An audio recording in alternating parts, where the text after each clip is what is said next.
Hello, Daniel Ira. Kiro. How are you, Daniel Ira? I'm good. How are you? Very good. I'm going to stop this drop of ochre Yeah. from overflowing the palette. Ochre flowing, you said? Ochre flowing the palette, yeah. Oh, let me do something. I just realized something. It's gonna be 1 second. Are you good? Yep.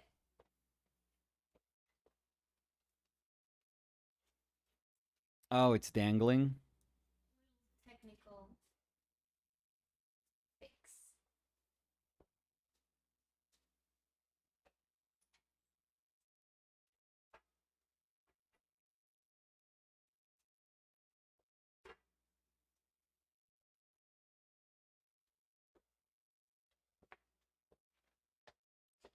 Perfect. Yeah. Yeah. So, How are hello, you? Thank you. Thank you for Kakiro. that.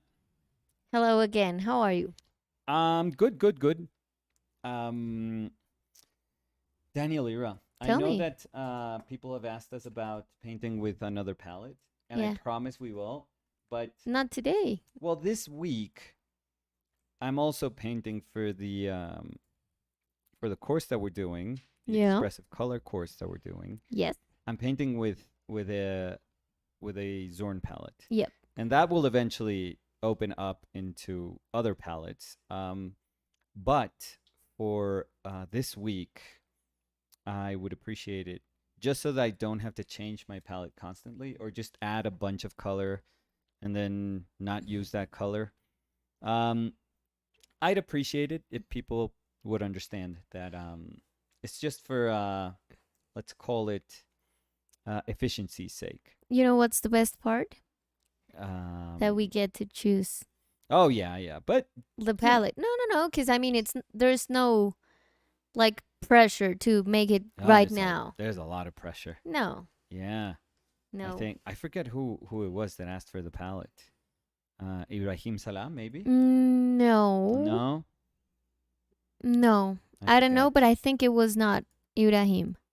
But we will do it. Promise, we will do it. But again, just for efficiency's sake, um, I'm going to keep this one for this week. Perfect. Yes. Um, Today we're gonna do like heavy atmosphere, artificial light, very warm figure, kind of enveloped in shadows. So we're gonna have like a nice silhouetted figure, um, and just this kind of like I would say I was going to say starkly lit, but not really. But there's a punchiness to the lighting here that is very nice. This is going to be a staircase, wall, um, nice, like a nice space. And the reason that we're doing it is because I've been, well, not with the painting that I finished up today. That it's a painting that we're doing for the course. Mm-hmm. But the paintings that I've been doing lately, I've just been exploring this very isolated subject matter in Yeah. a way, or just with very few instances of it um, relating, let's say traditionally relating to whatever it Space. is that is surrounding Yeah. it. Um, and I say traditionally because I don't know, again, 20th century happened like paper, the void of the paper can be the thing that your painting relates to. So it doesn't have to be a painted thing, it could just be a surface quality. Um, so I've been doing a bunch of those, and nothing wrong with that, I feel. Nothing wrong. But I think that it's in my best interest to also say, okay, that's what I've been doing. Let me also see if I can paint, you know, a figure in space and just enjoy it. And that's what we're gonna do today. Mm-hmm. Um, it's gonna be like a staircase here. I'm probably gonna have. I'm No, I'm not gonna have to. I'm gonna want to stretch it out. And the Mm-hmm. reason I want to stretch it out, it's because in my reference photo, and this was taken in at my brother's place. Um, I mean, I really like the light and the mood and everything, and that's why I took the photo. But in that photo, you are very much at the same height as where the stair kind of starts Mm-hmm. or ends, depending on where you're going. So I don't like that. I Mm-hmm. much rather have like a hierarchy in terms of it being higher and then, just shapes. Instead of doing something that there's a shape and then that's a shape and then there's this imaginary sort of Yeah. horizon line here just kind of pushing everything down almost as if squishing things there. Mm-hmm. um I much rather do something that is, well, not quite like that because there's space here that's kind of interesting, but this is more interesting. Yep. So this, then higher, and then that. Mm-hmm. That's way, way more interesting. So that's what we're gonna do. Mm, I think it makes for a way more interesting painting. I think I'm gonna go for atmosphere first. Ooh. Yeah, and So yeah, no, I'm only saying this because I'm you don't want to get enamored with the portrait and then well, let. that may be too, but the good thing about the portrait is that it's going to be in shadow. Mm-hmm. So just the fact that it's in shadow is going to it's going to make me sort of avoid a bunch of unnecessary detail maybe. Mm-hmm. Just trying to see if I want to paint you bigger or smaller. Mm-hmm. Let's see, because maybe this width of the shoulders is a little bit better, which would mean that your head is going to be a lot smaller. But yeah, no. What I'm getting to is that I want to get to that lighting condition first. I feel, and if we get to specifics, great. If we don't, great. But I want to have all that set up Mm-hmm. first. I was very happy, I guess, that I did that also in the during the weekend with the painting that I posted today. I started that one in the course. And for me, starts are super important. Like they're far more important than finishing a painting. I know finishing a painting or you know working towards um, the resolution of a problem that you're trying to figure out through painting, working towards those things super important.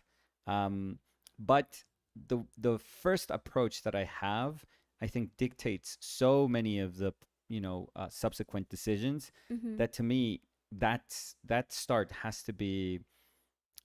It doesn't have to be flawless because it's not about not committing mistakes, but it has to speak about what that road ahead is going to look like. And for me, the fact that it lays everything down means that it is of incredible importance. Because without that one, I can't really finish. Finishing something always requires you to say, I am going to make things tighter or smaller or more specific, or I don't know, whatever it means for you to finish something.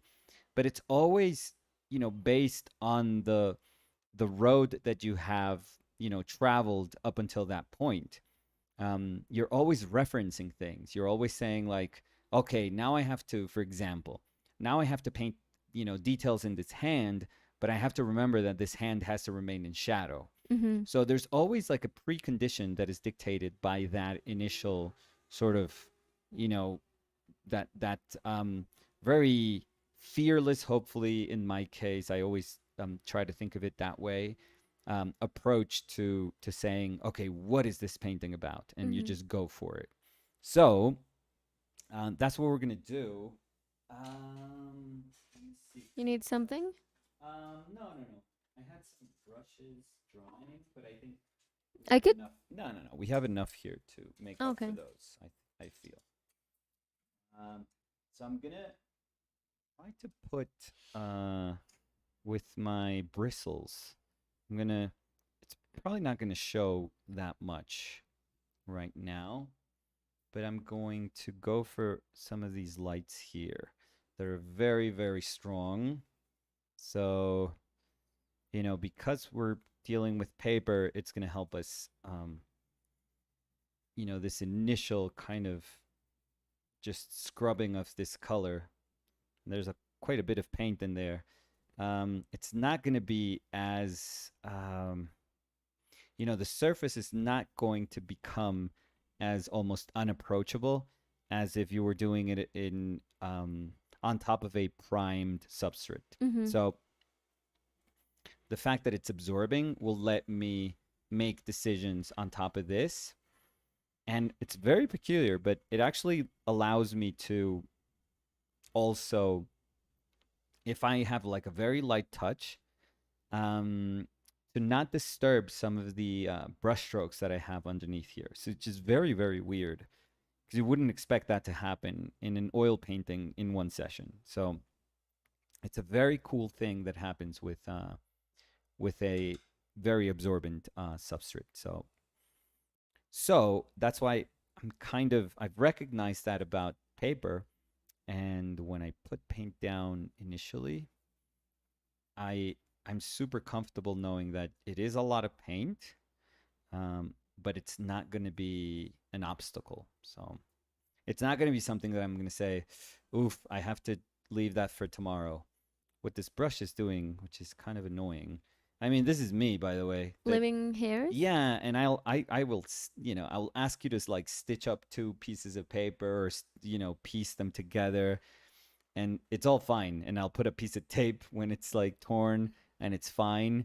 And for some reason, I don't know why it annoys me when a brush just leaves some Really? hairs. I think Sometimes I leave them. No, I like them. Yeah, many times I leave them. But if I'm painting and I'm noticing it, I It take bugs them out. you? Look, I take them out. It's like you fish them out. Yeah. It's even like a game, just trying to use the brush very lightly to fish them out. So, yeah. So there's gonna be like breaks here that have to do with the stair, each staircase, each I don't know, Step in the step. stair? Thank you so much. Yeah. No, I yeah. was thinking No of worries. peldaño, and I think I was way Escalón, no? complicating myself there. But peldaño, yeah, you were Yeah, going. yeah. I was going. I don't know where you old were school. going to, but so should we say hi? We should, yes. So Cacaíto is Cara. saying hello, ¿cómo van? Hola Cacaíto. Cara Cacaíto Regresh. empezó el año muy puntual en los Ujú. live streams. Sí. Me alegra. Cacaíto, sigue así, Quiere por decir favor. que no está haciendo nada en el trabajo. No, ya tiene que ir a la oficina. Quiere decir que no está haciendo nada en el trabajo. Diego Villamizar Trillos dice, saludos Nico desde Bucaramanga, un fuerte abrazo. ¿Lo mismo? Javier Ugarte dice, Dani, hola, hola Nicolás, Happy New Year. No, ya Mentiras, no no, está diciendo Happy Monday. No, sí, ya no más, ya no Feliz más. año, Javier. No, no Y más. feliz linda. lunes. No. Brendan Kendrick is saying, greetings and good morning, OPL fam. Oof. Hello, Brendan, how are you? He's Aussie, so I'm guessing, right? He's got to be. Because of the good morning? Well, yeah. Yeah. Or maybe they just slept through the afternoon and they just woke up, so it's like, feels like morning Yeah, for maybe. No, I'm going to say Aussie. them. Yeah. Or New Zealander. New Zealander. New Zealander? Not a new cylinder. Yeah, not that we need to change our.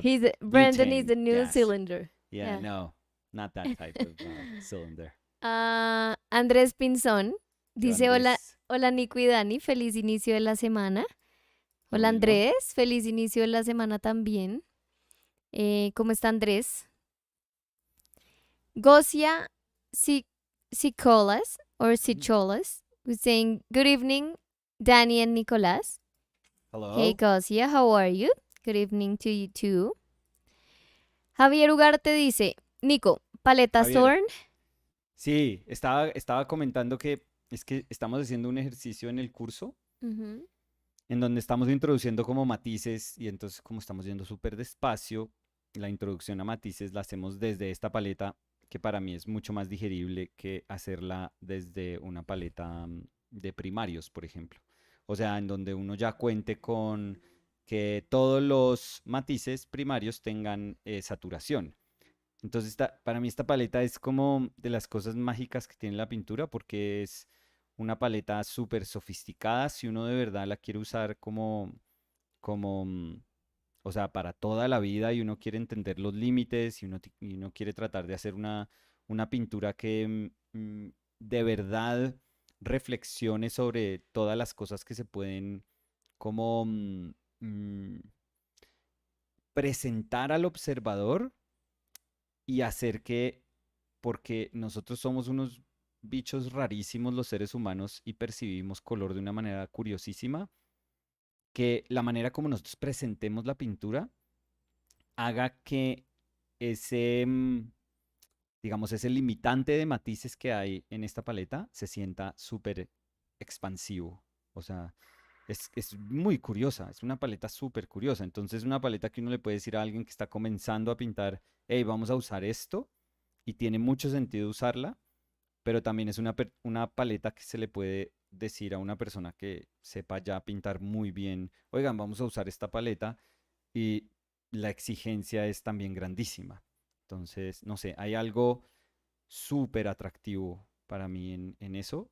Entonces, estamos ahí en nuestra segunda semana de ese curso, entonces es bien bonita esa como inclusión de esa paleta como punto de partida. Vamos a ver ahí cómo nos va. Entonces, porque se está utilizando para el curso y yo pues estoy haciendo, digamos que las mismas tareas que la gente que está haciendo el curso. Entonces la dejé acá y por eso pedía pues más o menos disculpas diciendo, No, pero ¿qué tal? No. no, yo pido disculpas, no pasa nada. No, no, no, pero Eh, pues, o sea, déjame pedir disculpas, que por no. Dios. Entonces estaba diciendo que ya la próxima semana la cambio y podemos simplemente trabajar con la paleta que se vaya a proponer para la próxima semana. Entonces, creo que la respuesta era sí, pero yo no Sí, sé por qué Nico hablé Paleta durante Zorn, seis sí, minutos, Javier. durante 7 minutos, No, está perfecto. como tratando de zafarme Durante de, sí, 17, diría yo. Felipe Neves was saying hi.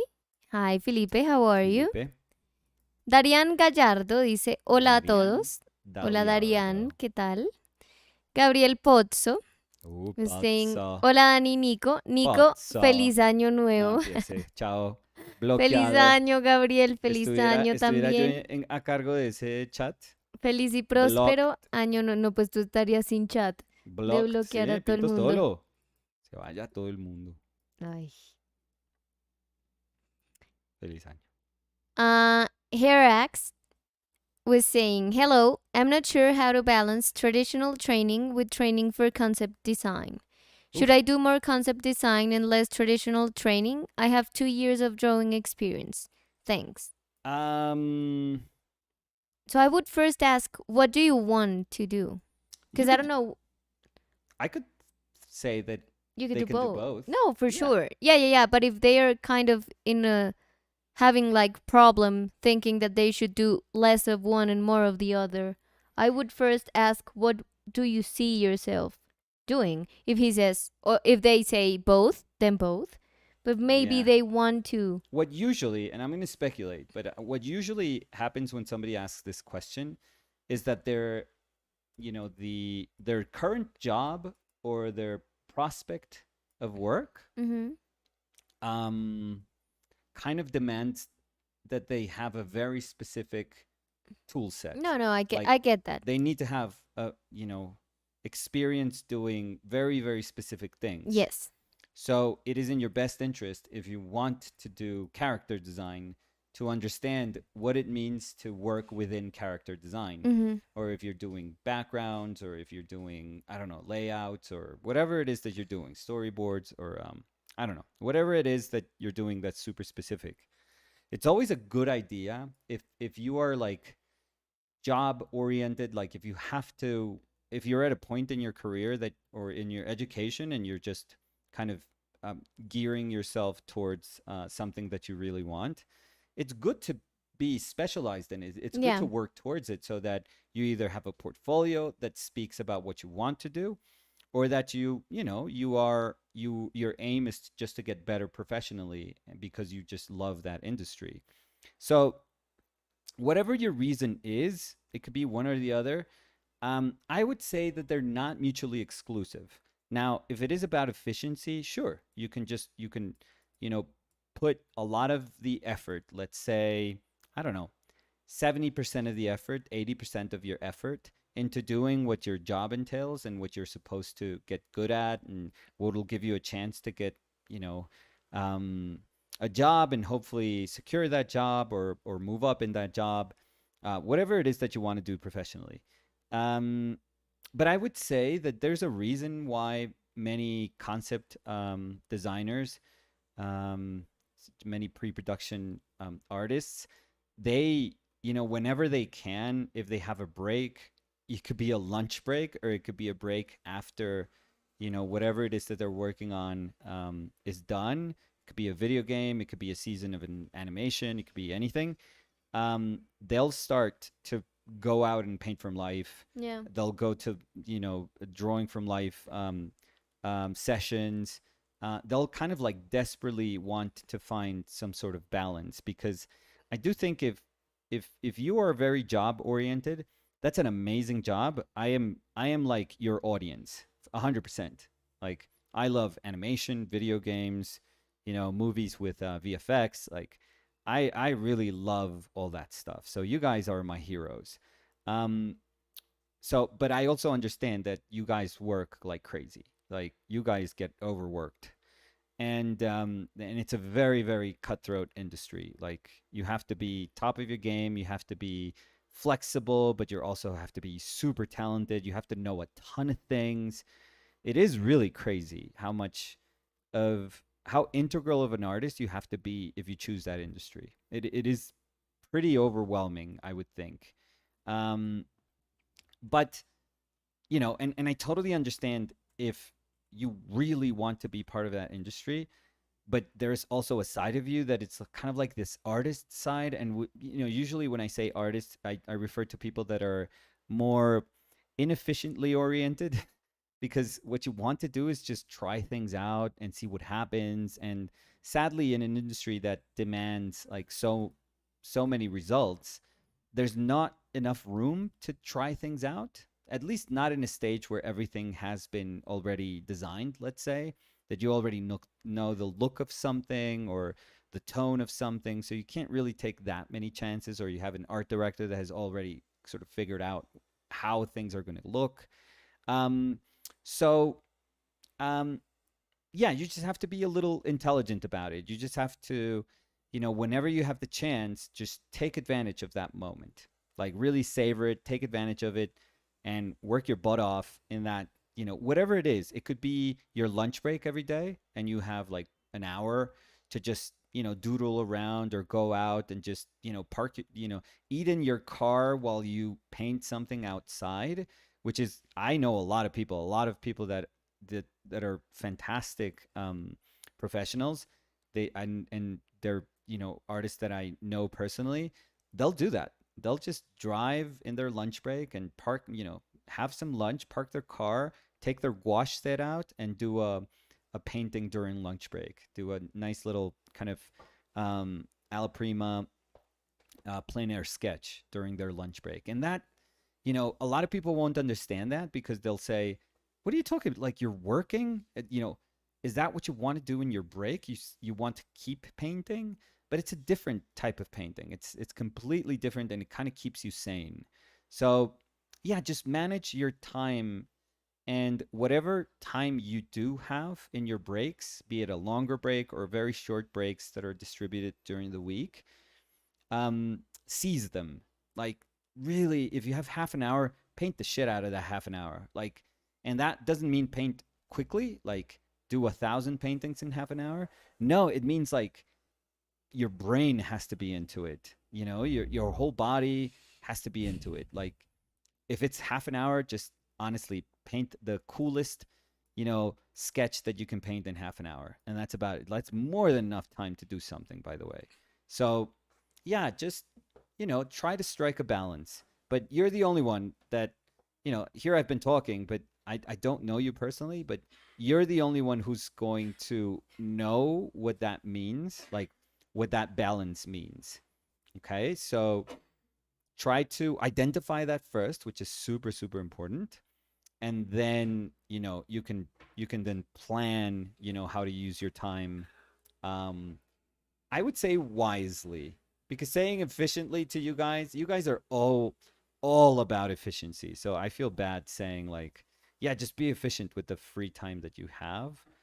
Um, yeah, no, I think that would be a disservice. No, just use it, enjoy it, and use it wisely, I would say. But yeah, good luck, and let me know how that goes. I speak to those things from a distance because I'm not really part of that industry. Like I said, I'm your audience. Like I'm illustrator. I'm a trained illustrator. That's what I studied, and that's what I did for the first like professional years of my life.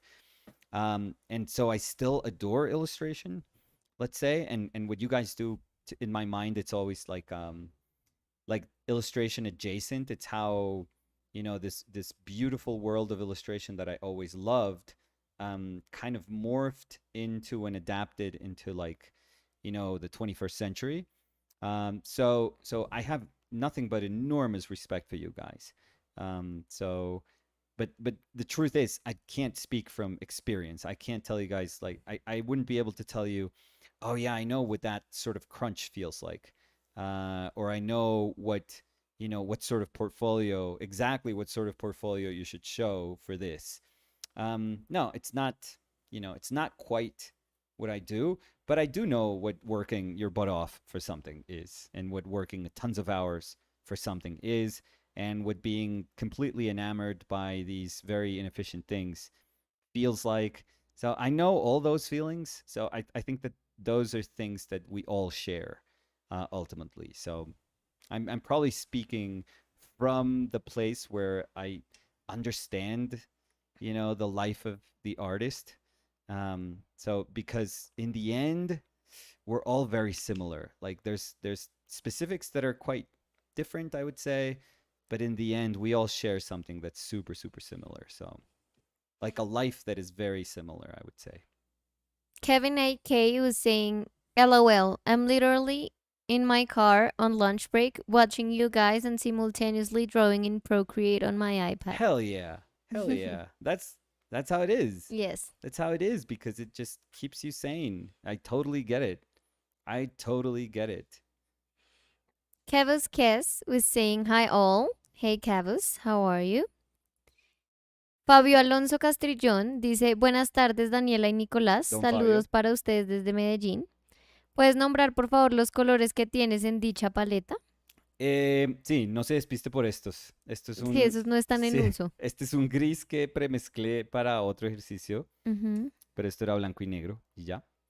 Este es azul ultramarino que Que no no lo está vamos en a uso tocar hoy, ahorita. Fabio, entonces no se preocupe. Y el resto es negro marfil, rojo cadmio, claro, amarillo Ujú. claro, y blanco de titanio. Sí. Y listos. Sensigibiris. Sensigivities. Corey Krumnacker was saying, good afternoon, everyone. Hey, Hey, Corey. Corey, how are you?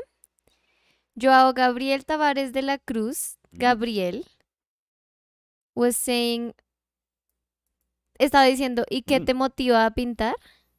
Uy, a mí, bueno, eso es como, es grande la pregunta, ¿no? Ujú. Pero, ¿cómo la respondemos sencilla? Porque yo creo que para los que nos han oído mucho tiempo, pues esa respuesta está como, Pero es que yo creo que a ti o sea, a ti te motiva a pintar todo, como el estar vivo. O sea, y suena de sí, pronto como súper, ay, sí, pero es en serio. O sea, sí, yo creo que a ti estar feliz te motiva a pintar, a ti estar triste te motiva a pintar, a ti estar pensativo te motiva a pintar, a ti estar con hambre te motiva a pintar, sin hambre te motiva a pintar. O sea, sí, es que yo creo que yo reflexiono a través de la pintura. sí, O sea, así como, no sé, la gente puede decir, uy, hoy está de paseo o vive como en alguna zona rural y amanece y tiene una vista súper bonita y se sirven un café y se sientan solo a ver la montaña y el cielo y se ponen a pensar en todo, en la vida, en el presente, en todo, en como decisiones que tomaron, que van a tomar, decisiones buenas, malas, en cómo afectaron esas decisiones a su vida actualmente.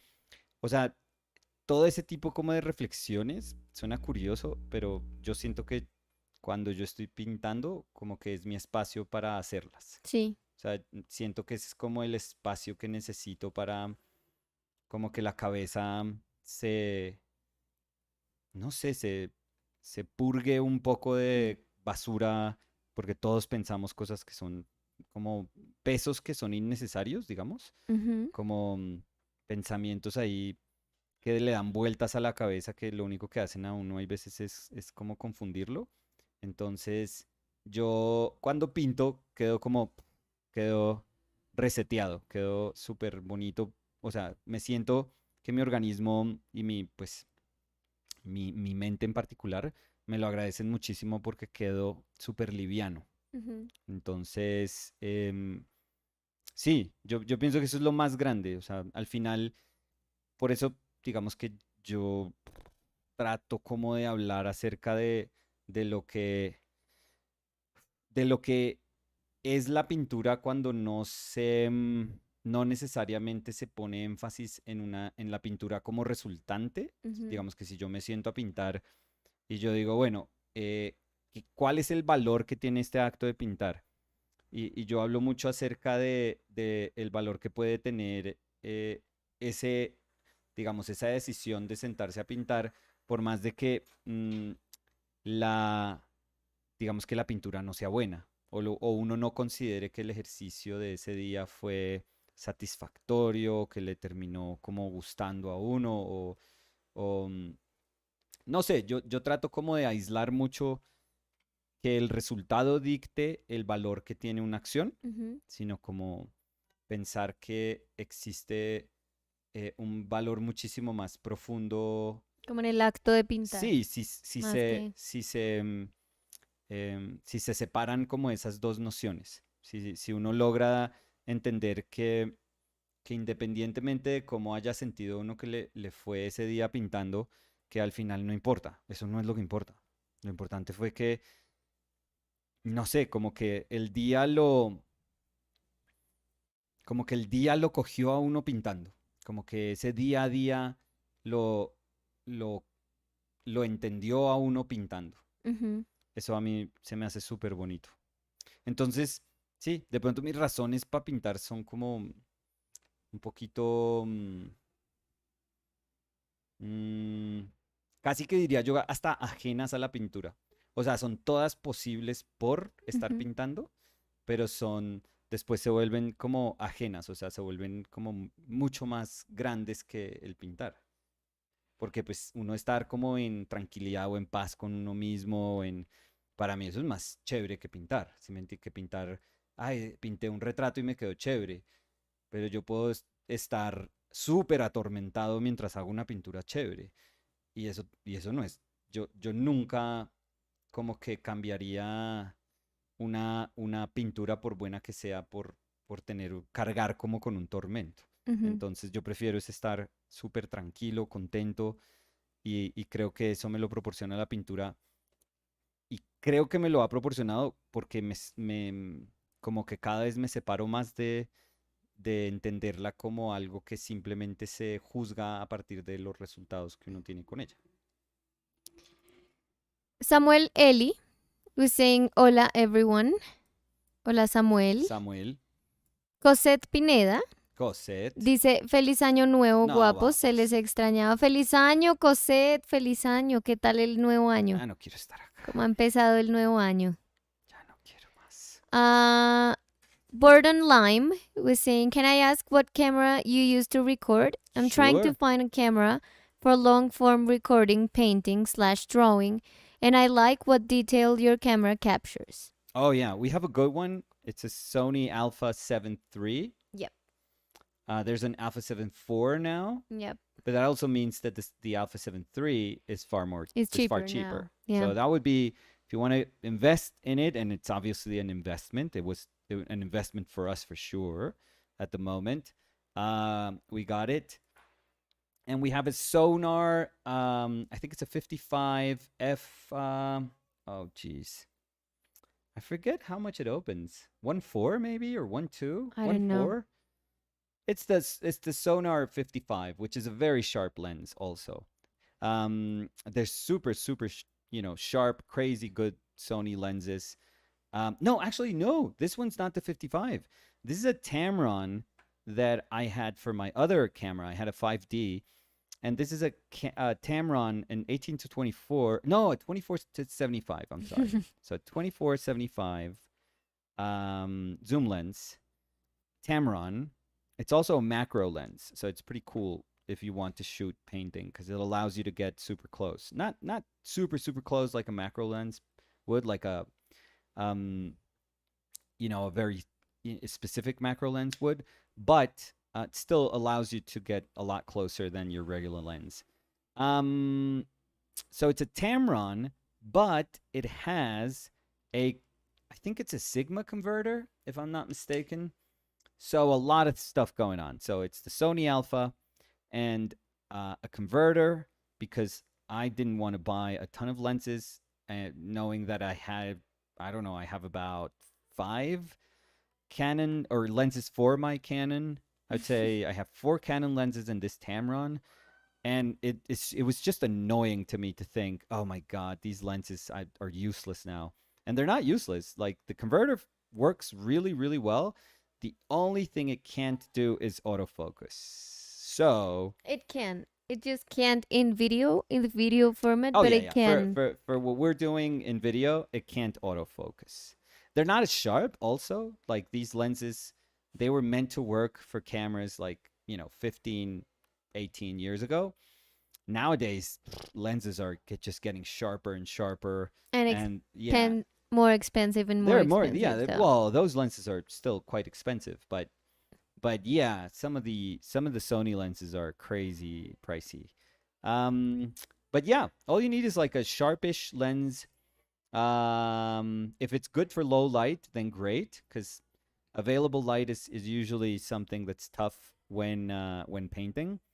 Um, and yeah, tripod. We have I forget what this tripod is. Zoomy. Sumi? Yeah. Yeah, are you reading? Yeah. Okay, so Zoomy. So it's a nice kind of metal tripod. It's kind of heavy, hefty. It's not one of those graphite tripods.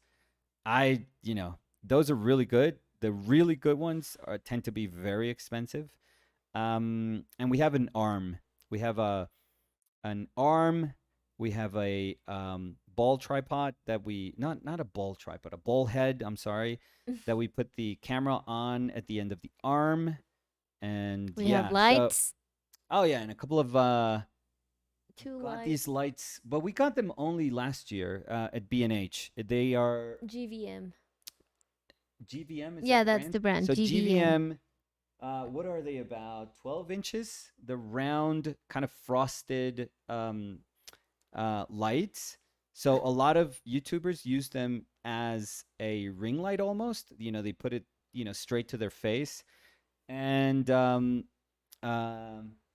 but we got them because we can't buy soft boxes. We don't have the space to have a couple of soft boxes. That's way too much space.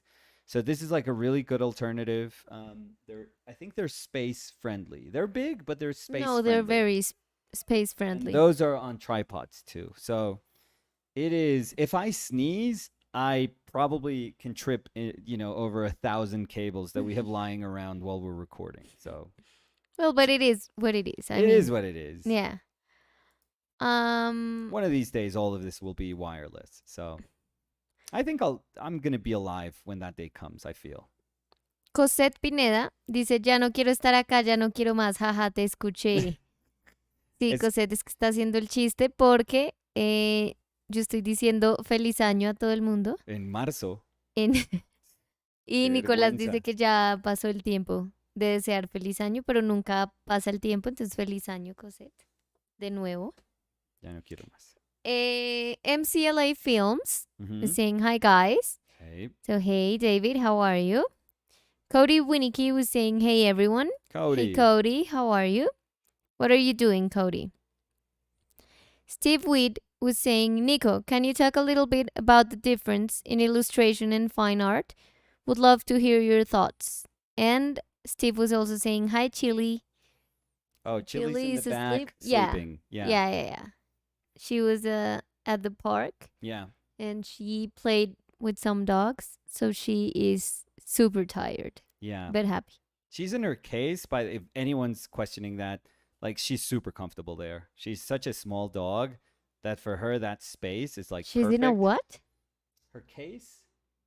Well, yeah, it's What do you like a like a little bed carrying case? bag. Yeah.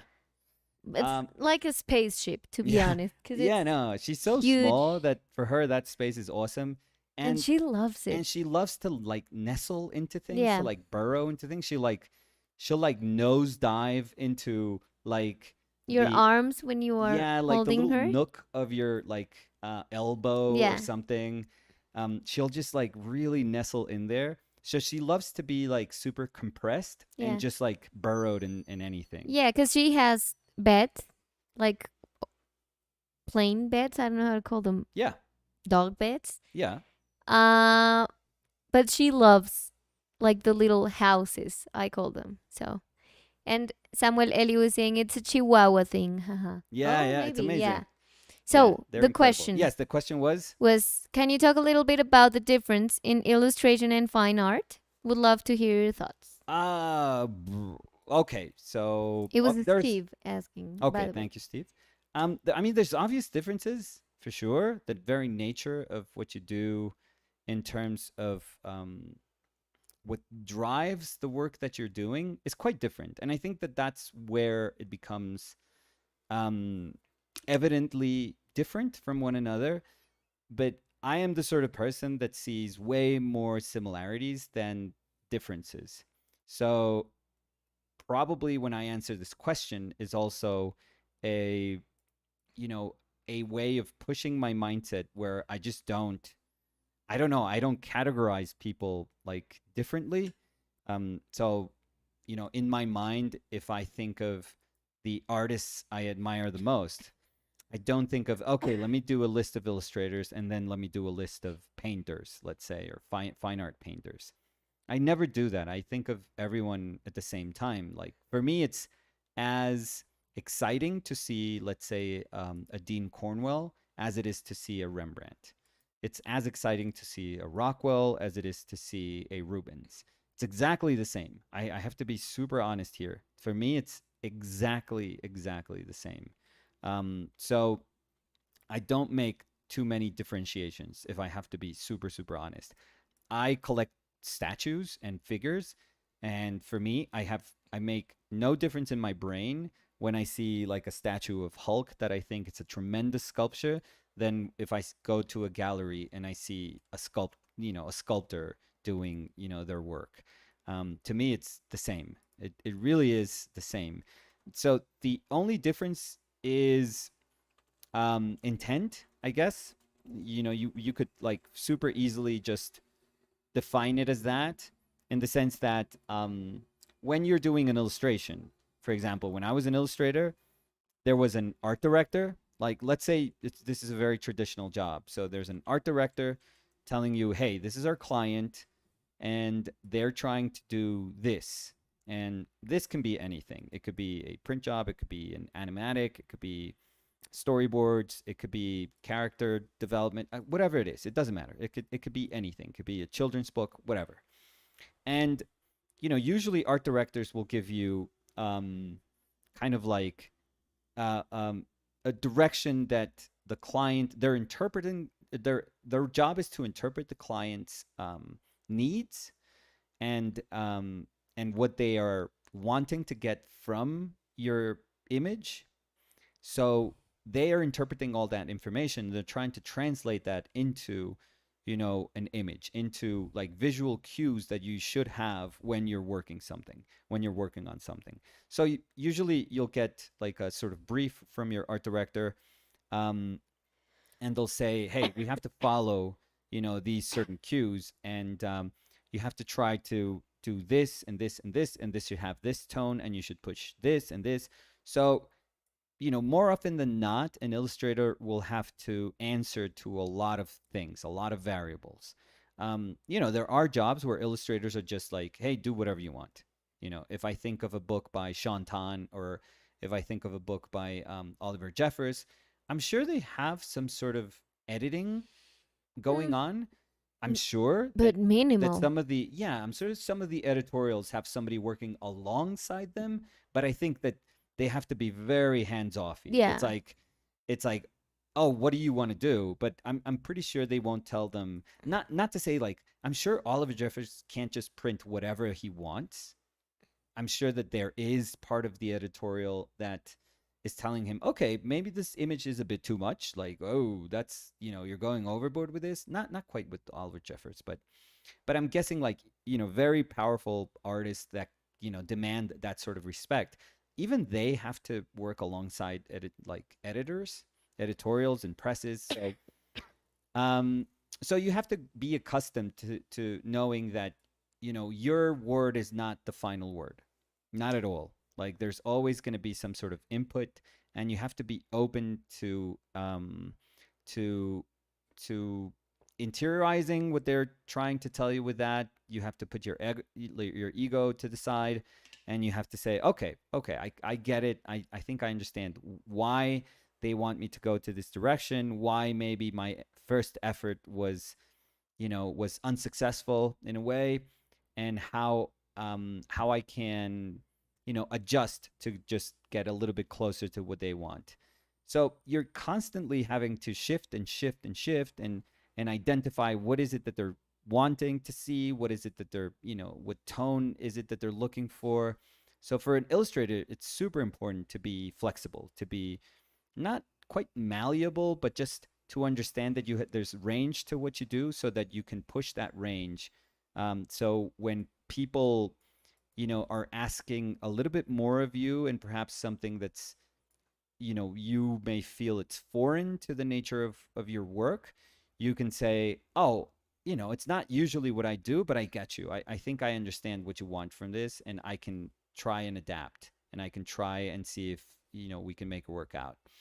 Um, that doesn't quite happen when you're let's say a gallery artist, because sure, galleries and curators can have their say also on what you're doing, but I mean, it's not usually the case. I think that sort of stuff happens with quite successful artists that they already have like a very strong relationship with their gallery, like with their galleries, and they are willing to let like the gallery owners, again, directors, curators, suggest things, maybe, and work alongside those suggestions. But if in general terms, it's very common for a gallery artist to just kind of, if they have been accepted to the gallery, means that the director, curator, whomever was in charge of accepting people into the gallery, um, they have seen your work and they already know what your work is about. And if you have a show, you've already told them like what the sort of guidelines for that show are going to be. Perhaps you've done one painting or a couple of paintings, and you've asked for a date in like a year and a half, and they've given you that date, but they know. So in many ways, they've already this kind of verbal contract. They've already accepted what you're doing, and they're on board. And it's on you to say, okay, the onus is on you to say, okay, let's push this, or let's, you can be as bold as you want, and you can be as fearless as you want. Um, so there's a lot more. I wouldn't say freedom, because there is freedom to illustration too. You just have to be very intelligent about it. And there are limitations to being a gallery artist. You know, the, the limitations can be so simple as them being self-imposed, for example. You feeling like if you're too bold with something, you're not going to sell anything. So you start to sort of hide into your old work, because behind your old work, because even though you have this new show, you're just very scared that if you try some newer things out, nobody's going to like it, and people are, they're already expecting what they know of you instead of, you know, you taking chances. So there's, you know, when you when you really take a step back, there's a ton of things that are quite the same about both jobs. Um, but probably the biggest difference is that um, you are more by yourself when you are an artist, when you're a fine artist or a gallery artist. I don't want to say artist because illustrators are artists too. So I don't want to differentiate. But for the sake of this argument, for the sake of this conversation, so you're you're probably left alone way more when you are working, let's say, with a gallery, for a gallery, or you're working for a show, or you're just developing your own portfolio, and you're not paying quite as much attention as as other people would in terms of like how to contextualize your work. Like, let's say if I wanted to get into a gallery, I wouldn't really look into the roster and say, "Oh, I'm going to do what those other people are doing." Because that's not the point. If they have those other people, they're not going to want you. Like, they don't want to be redundant with the artists that they have. They want you to be along the same lines, but not, you're not supposed to echo what Yeah, other to people bring already something solved. new to the table. Right. But if It's not. you're, for example, if you want to work at, I don't know, at DreamWorks, let's say, and it's not bad to say, oh, let me look at what pre-production, Hmm. looks like when they're doing their animated projects. Let me look at Angela Sung, who's amazing, and let me see what sort of work she looks for when she wants to hire somebody. Yeah. And and I can say, okay, I love this. I love the art direction. I love the style. I love the tone of all their projects. I'm going to try to accommodate my work Yes. so that I can, maybe have a good chance at getting, into this place. You can do those things. So there are differences, but I think the most important thing is that when it comes down to it, and you are just experiencing, maybe, it may be me as a viewer or me as the audience, when you're experiencing other people's creative, you know, projects, whatever they may be, I don't care what they are. Like, when I see something and it moves me, Yeah. period. Like, I don't think, oh, is this a an animation coming from a small independent studio, or is this like one of those bigger studios? I don't care. Like, if it's good, it's good. If it Hmm. moves me, it moves me. If it's like, because you have to like remember that regardless of anything, like, there's real artists working behind those productions, like real people working tons of hours, working their butt off, trying to make those things. So even if it's like two people doing a video game, or like, 500 working for like a bigger studio, like, those 500 people are very much real artists, and those two people are very much real artists. So I have, and I think we share this with Danny, like, we are so open to just anything that's Hmm. cool, anything that is, I can't like categorize it any other way. I always feel like, hey, it's like, it's almost like a little test. Like, if it moves me, it moves me. Yeah, I don't I care. just don't. Yeah, exactly. I don't care. For example, me, I'm super. I super don't connect with a ton of anime. Sometimes I'll watch it and I'll be like, oh, this is like, the animation is crazy good. It's crazy good. I'll be like, oh, that's amazing. But then I'll be like in a terrible story, and I'll be like, oh God, I can't take this anymore. Like, this is too slow, or this is too weird, or I don't know. So it's sad when I have to even say I loved how it looked like, but I just can't go through it because it Hmm. it just doesn't. I don't know. It just doesn't do it for me. It's kind of too weird. Um, but even me, I always give stuff a chance, always, even if I have no idea what something is. So, for example, I gave Chainsaw Man a chance, and oh my god, it's fucking amazing. It's incredible. It's incredible. So I never come to things with like a um just a Like a preconception. no, yeah. I may have had like terrible, experiences like looking at animation that other people told me to watch, and I'd be like, okay, this is not for me, and that's fine, but it never pushes me away from No. anime, for example. It never ever does. It just kind of reminds me of the things that I like. Mm. It kind of serves as a reminder of, okay, maybe I'm not into this thing, but I'm way into these other things. So, for example, Saitama for me, perfect.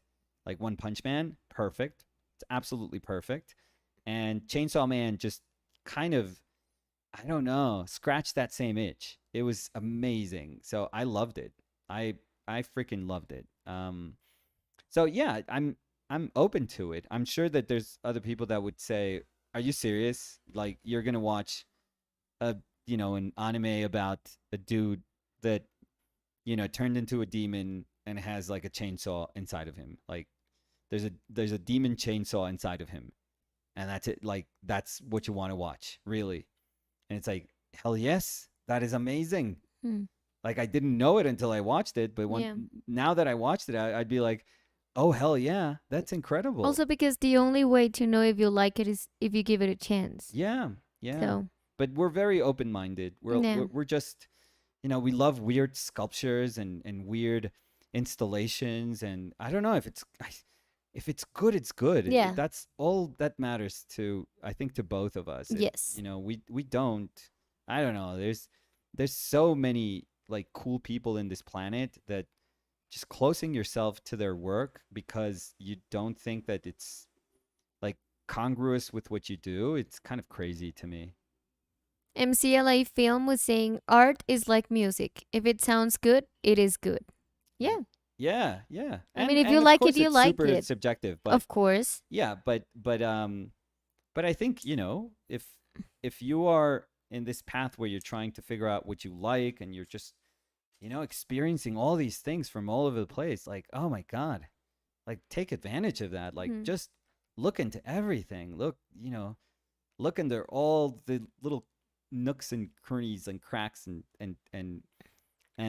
places that you wouldn't expect. And Mm-hmm. And as just you were saying, be open to liking things. yeah, Because when you have those preconceptions about something, you think you're not going to like it before you see it. So you're just conditioning yourself. yeah. But if you're just like open to just watching it and seeing how your brain reacts to it, then you're good. I mean, that's how we approach Yeah, art. and I'll be honest, if it moves you, like if it makes you a better artist in the sense that you're excited every time you sit down and you do whatever it is that you have to do. I don't care what it is that you have to do. But if there's something out there that like moves your needle and it's made by cool creative Is people, move your needle, I'm sorry, also an English saying? yeah, I think so. Te Yeah. mueve la aguja? Yeah, yeah, yeah. Okay. Yeah, yeah. Okay, okay. So I'm sorry, I That one is interrupted you. translatable, I feel. Okay, okay. I thought you Yeah. were just being super Colombian there. No, no, no. Because think of it like a speedometer. Like if moves your needle or you're weighing No, no, no, something. I get it. It's I mean, pretty. it is a saying in I think it's Spanish, but I don't yeah. know I if think it it's is. pretty universal. I would say. Okay. Um. Where were you? I'm sorry. No, I forget now. No, but I was gonna say that if it like pushes you to be more excited about making stuff, about imagining worlds, and I don't know if it honestly if it just makes your brain just light up and think of possible things that you can do with your ability, with your talent, with those images that you have in your brain. If it pushes you also, if it makes you not be satisfied with little but to push for more, oh my god, do anything. Like watch anything, go to whatever shows you want to go to, do anything to feed that sort of that creative mind, because I think we need like in my case, it's about watching cool stuff and living with cool stuff. Hmm. So that's why we buy art, and that's what me in particular. Like Danny buys books, and I'll buy figures and statues. But we're just, if you came to our house, we're just surrounded by cool stuff. I Yeah. feel it And really is even if that. you look at our phones, because sometimes you can't buy the things that you like, but you can Oh, of be course. around them by, I don't know, liking things on a social media platform or pinning things on your Pinterest, whatever it is, but surrounding yourself of the things you really like. Yeah, And it fuels fuels you you. Yeah, yeah. so much. It is so cool. Mario León was saying, me movió la aguja, jaja, pensé lo mismo. Saludos, qué bueno verlos. Mario, feliz año. Mario, en Qué qué bueno lugar del verlo. mundo se Oye, encuentra Mario? y sí, y perdón, estaba buscando y moving your needle no es en inglés un dicho. O sea, So maybe people can tell us. If I say, so is if something moving, moves your needle, yeah, do you understand it? something moved my needle. Me movió la aguja. Yo creo que sí. ¿Sabes que no sé, me pusiste a pensar. No sé No, si no, no. nunca. I mean, I'm not going to say anything no, else. yeah, me neither. But I think it was a Gloria Pritchard slash Daniela Ocampo moment of yours. Really? No, I Really? think it's a thing. I think it's a thing. Because you were like, if it moves your needle, it It moves moves your your needle. needle. Hell yeah. uh, That's a thing. a ver. I'm pretty sure it is. Mario León dice, jaja, desde Bogotá. Les tengo una bobada para cuando algún día nos veamos. No, Ay, Mario. Mario, tan lindo. Y Mario tiene que conocer a Chile. Usted sabe que si nos trae regalo está invitado cualquier día, en Ay, cualquier Nicolás, momento, tan Mario. interesado. Como dirían en inglés, interest, How much how you. much you cost. No, podés, ¿cómo decir? Interés, ¿cuánto vales? ¿Cuánto vales? No, ¿cuánto podés? Interés, ¿cuánto vales? How much it costs. Interest, how much you cost. Pero sí tenemos que Costes. cuadrar para vernos con Mario. Sí. A ver, dice Robin Sita was saying like a, I don't know how to say that, Geiger Yeah.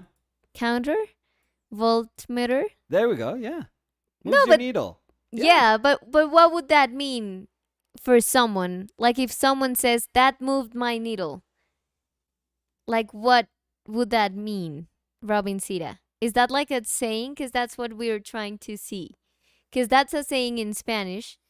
But I And think that Nicolas did like a direct translation, thinking that that was also a saying. if you had asked me, I would have said, of course it is.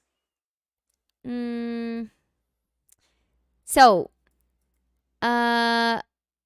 Cody Winnicky was saying, yes, I feel like I've heard that. Not super common, but yes. Maybe you heard it here before. Yeah. Corey Krumnaker was saying, I understand what you mean, but I'm not sure if I've heard it though. Mario dice, listo, me dicen cuándo y cuadramos. Claro que sí, Mario. Robin Sita was saying, got you interested. It can be any flutter. Carla Anglada was saying, it is not familiar to me. Interesting saying. Oh, wow. Danielle Berbridge was saying that it made you feel something or got you excited. So I think people got it, but I don't know if it's a saying. That's why I was laughing, because I was like, wow, maybe. yeah. It's just, yeah. Yeah. I just figured it. I mean, it is a That's saying. what happens to me all the time. I mean, yeah, right. and you know that when I speak in Spanish, I have a lot of sayings, and that you say No, are your very family- old sayings. Yeah, but your family has a lot of sayings that Unique 4 people sayings. use. So that's not, No, yeah. that's when I kind of differ. No, from you. yes, but when I'm speaking in English, sometimes my brain is like I have an idea, and this saying fits so perfect that I just use it in English, but it doesn't make sense in English. So Yeah. I think that happened to you. I mean, people understood what you were saying. Then language served its purpose. Yeah, maybe they just feel like you're very unique with your way of expressing things. And you were just using a. That's gotta be a thing. Move my needle. No, because I Googled. So now that we got the answer from the people, I don't know if it was definitive. I put moving your needle meaning. And it says to change a situation. What? That's why I was like, no. It says move the needle, idiom Yeah. definition. To make a change that is noticeable. To alter or modify something. Okay. That's like a sewing thing, Yeah. probably. But no. To shift a situation, activity, or sphere Oh, Jesus Christ, no. to a noticeable degree. So that's why, I mean, I Googled and I was like, yeah, no. Mm-mm. Well, it's an OPL saying from now on, I feel. Oh, no, but look, Oh, wait. wait. MCLA Film was saying, I've heard it in English. And Gabriel Again. Pozo dice, si es un dicho en inglés también. Again, we need a source So that I is don't not know. an old or painted lives video. Yeah, maybe you've said it before. So maybe they're like, you know what? Sounds familiar. Sounds very familiar. So where was I? Carla Anglada was saying, your painting of a foot moved my needle. There we go. Perfect use. See? Yeah. Everyone's using it properly now. Yeah. That's great. Catherine was saying, hello everyone. In Dutch, we say it touches a string. I think it means the same. It Yes. touches a string? It touches a string. Yeah. Okay, but Como okay. me movió la cuerda. No. Como, Do- well, it's okay. not a saying in Spanish. but- No.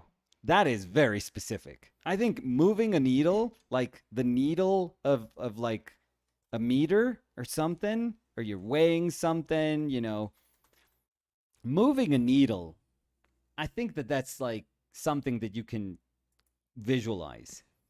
Pushing my string. Pushing? What No. was it? Pulling my It string? touches It a touches string. my string. No, it does Not no, my string? No, touches a string. A string touches a string. Like it makes a sound. It resonates, I guess. Oh, Of course. Maybe. What were you thinking about? I don't know. I was thinking of way two You were different like, strings. You're moving I my was in a string. separate You're string of touching thought. my. Yes, Yeah. What? Yes. I No. was somewhere else with that. No. Oh, right. And like a guitar or Of like a harp. course, it makes a sound like it resonates. Oh, Jesus course. Christ. That is genius, Danny. Very good. I was somewhere very different. Very different. Yeah. Yeah, I was. Yeah, know, you were not it's a good touching place. my strings. Yeah, don't touch my string. Yeah. Fucking, Yeah. degenerate. Catherine is sending a laughing emoji. Yes, Catherine. Nicolas was in a different place. I'm always in a different place. Yes. Corey Krumnaker was saying haha. And Catherine was saying like a violin string. Yeah, exactly. I don't know where Yeah. he was at. Oh, I'm sorry for something that. way more violent. Not a violin. Something way more violent. Let's see. You don't want to step into my brain in those moments. Marciel was saying here another Dutchie. Not that many here. Not like huh, he. I don't know. Oh, God. Maybe it was like huh, another Huh. Dutchie. No? Yeah, I'm guessing. Not he, another Hey. Dutchie. Huh. Hey, look at that. Let's see. Beth H was saying it's the needle of a. Is it Giger? Giger counter? A Geiger counter? I don't know about that one. Of a Geiger counter? Yeah. Like an I don't- earthquake, it moves your world. Said is what Beth H was saying. There we go. Yeah, Marcial was saying as in hey. Yeah, not he. I mean that's something that also got lost in translation, Marcial. Let's see. Where was I before? Before Javi somebody Hav touched was saying your, hello. Touch your cord. Javi Hav was saying hello. Move the needle is an idiom that means to make a change that is noticeable, to alter or modify something so that the effect of your action is measurable. Used in a positive sense to make a progress. So yes, So it no. was not Javi. exactly what Nicolas was trying to say, but Your Um, knowledge of these things doesn't move a needle. with Brandon me, Kendrick Abby. was saying, can confirm it's a saying used frequently here in California, There we go. referring to a speedometer There we and go. gives you momentum or brings you closer to understanding. Hell yeah. No. I mean, it's Hell. one of the few cases that I feel, some sort of connection with the West Coast. Maybe it But was that thank you. someone else did the Thank translation you. before you. No, it moves your needle. Yeah. Uh, let's see. MCLA Film was saying the expression moving the needle first appeared in England during the Industrial Revolution. The reference was to, I don't know how to say that, cogs? Cogs? No, Gauges. Oh, gauges, gauges. Gay. Yeah. Let's go with gogs. Yeah, let's go with gogs. I mean, if we're fucking up language, you know. How is It's a weird word. Honestly, Danny, you don't have to feel. I know. Gauges? Yeah, I know. It's one of those weird ones. There's Sorry. nothing wrong with you. Honestly, that word shouldn't be. That's what those. That's one of the Gauges. words. I'm gonna come to your defense, Danny. That's one of the words in English that it's like, I oh, went with forget the it. most different Forget. Oh no, yeah. pronunciation. Gogs, yeah, Gauges yeah, yeah. on steam engines Engines, yeah. That, during World War II. yeah. They messed it all of those became up. Come on. it became common. I'm sorry, it's funny. I was hoping that your pronunciation of it was a little bit similar, No, forget but it. it was No, like no, no. a But completely but different word. I'm being compassionate because I'm totally with you. That's one of those words that you're like, oh, fuck Gauges? it. Like, yeah, English is broken. Gogs. It's gogs, yeah, sure. Let's see. Gorges. Eman Abbas was saying, you guys didn't answer my question. I'm just What? curious. I'm sorry. Oh, What? I'm sorry. Eman, I'm just like reading all the comments related to the conversation we were having. So let me go back and see it. Mm, let's see.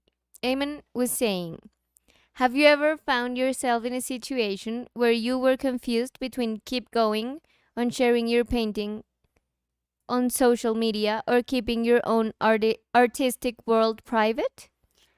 Um. Um. Let me think. I don't know how to gauge that. Oh, I'm sorry. I don't know how to gog that. Gog. Yeah.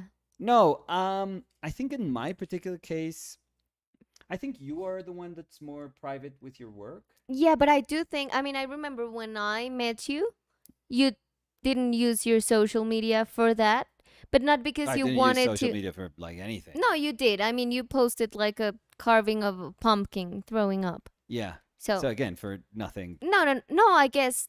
No, but I think that nowadays we think that as artists we have to share things on social media. Well, you don't have to do anything. No. We think like we have to, but we really don't have to. No, you don't. But Nobody has to do anything. no, Like, no, but you know what I'm trying to say is that every artist you see on social media Yeah. shares their art on social media. yes. So you can feel the pressure to share your things if you're an artist. That's what I'm Yes. saying. Of course you don't have to. You don't have to do anything. No. But I think that in your case it's not that you wanted to keep it private. It was just that you never thought about social media as a, or not social media because you were using Facebook, but you were not thinking about Instagram as a No. place to share your, like a platform to share your art. But as soon as you thought about it like that, you just did and you were fine with it. But I am a lot more private, yes. And I think that, I mean, let me read again. Have you found yourself in a situation where you were confused between keeping or sharing? Yes. And I think that that also has to do with the fact of what I was talking about, like the pressure Yeah. that you feel just watching a lot of other people posting things Yeah. and feeling like you have to post, or also feeling like you want to post, but you feel so much pressure because you see everyone else's work and you feel like It's like you're putting it out there and you're going to be judged.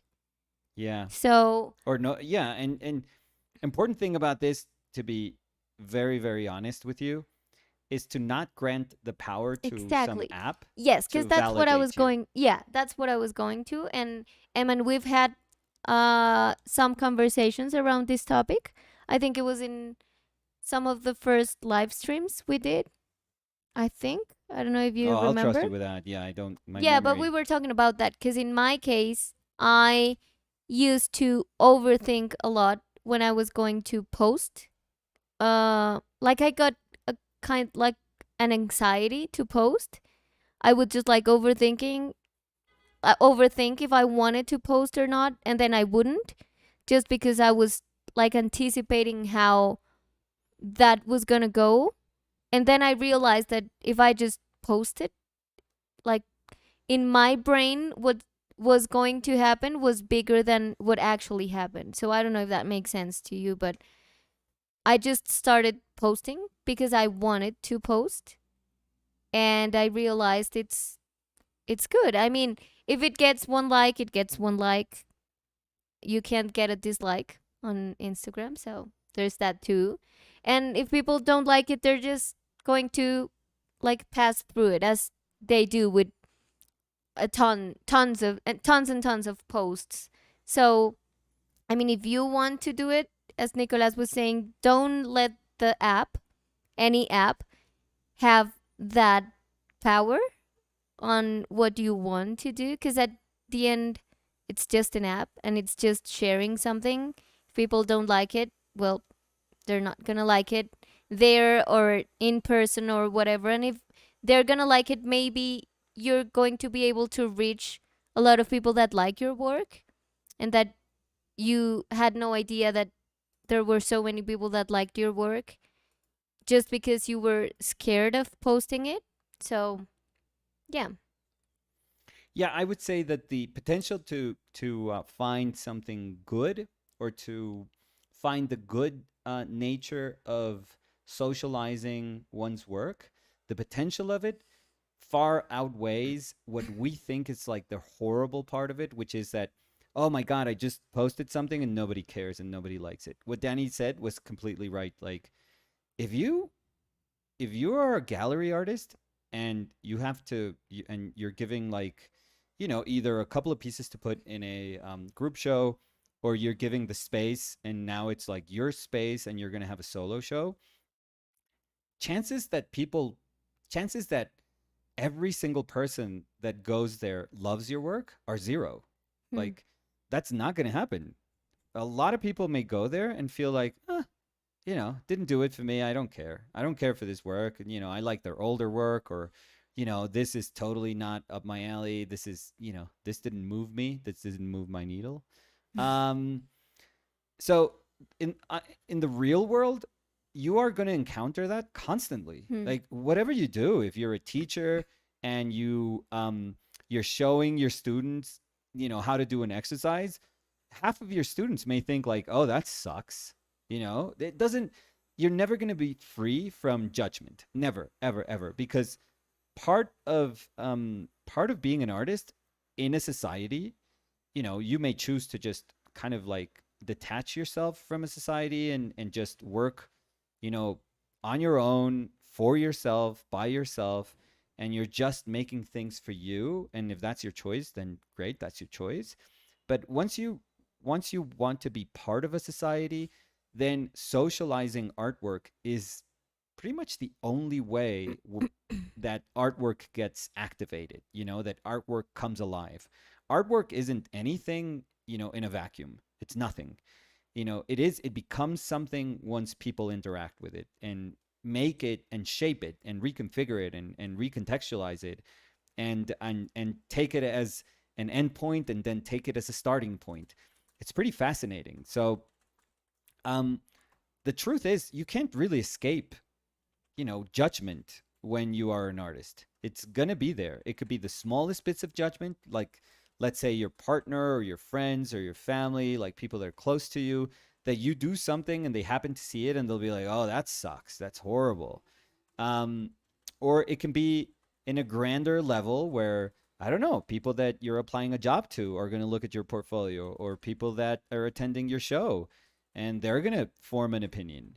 Um, it is unavoidable. So when you really think about it, and this is a good way to disarm, like having, seeing your post and not seeing likes, or then seeing negative comments about it, it's like it was always going to be there. This is just one manifestation of something that it's always going to be there. And maybe it seems like it's louder than what you would get from other places, because other places maybe it's privately spoken that they don't like your work, Hmm. and you're just not aware of it.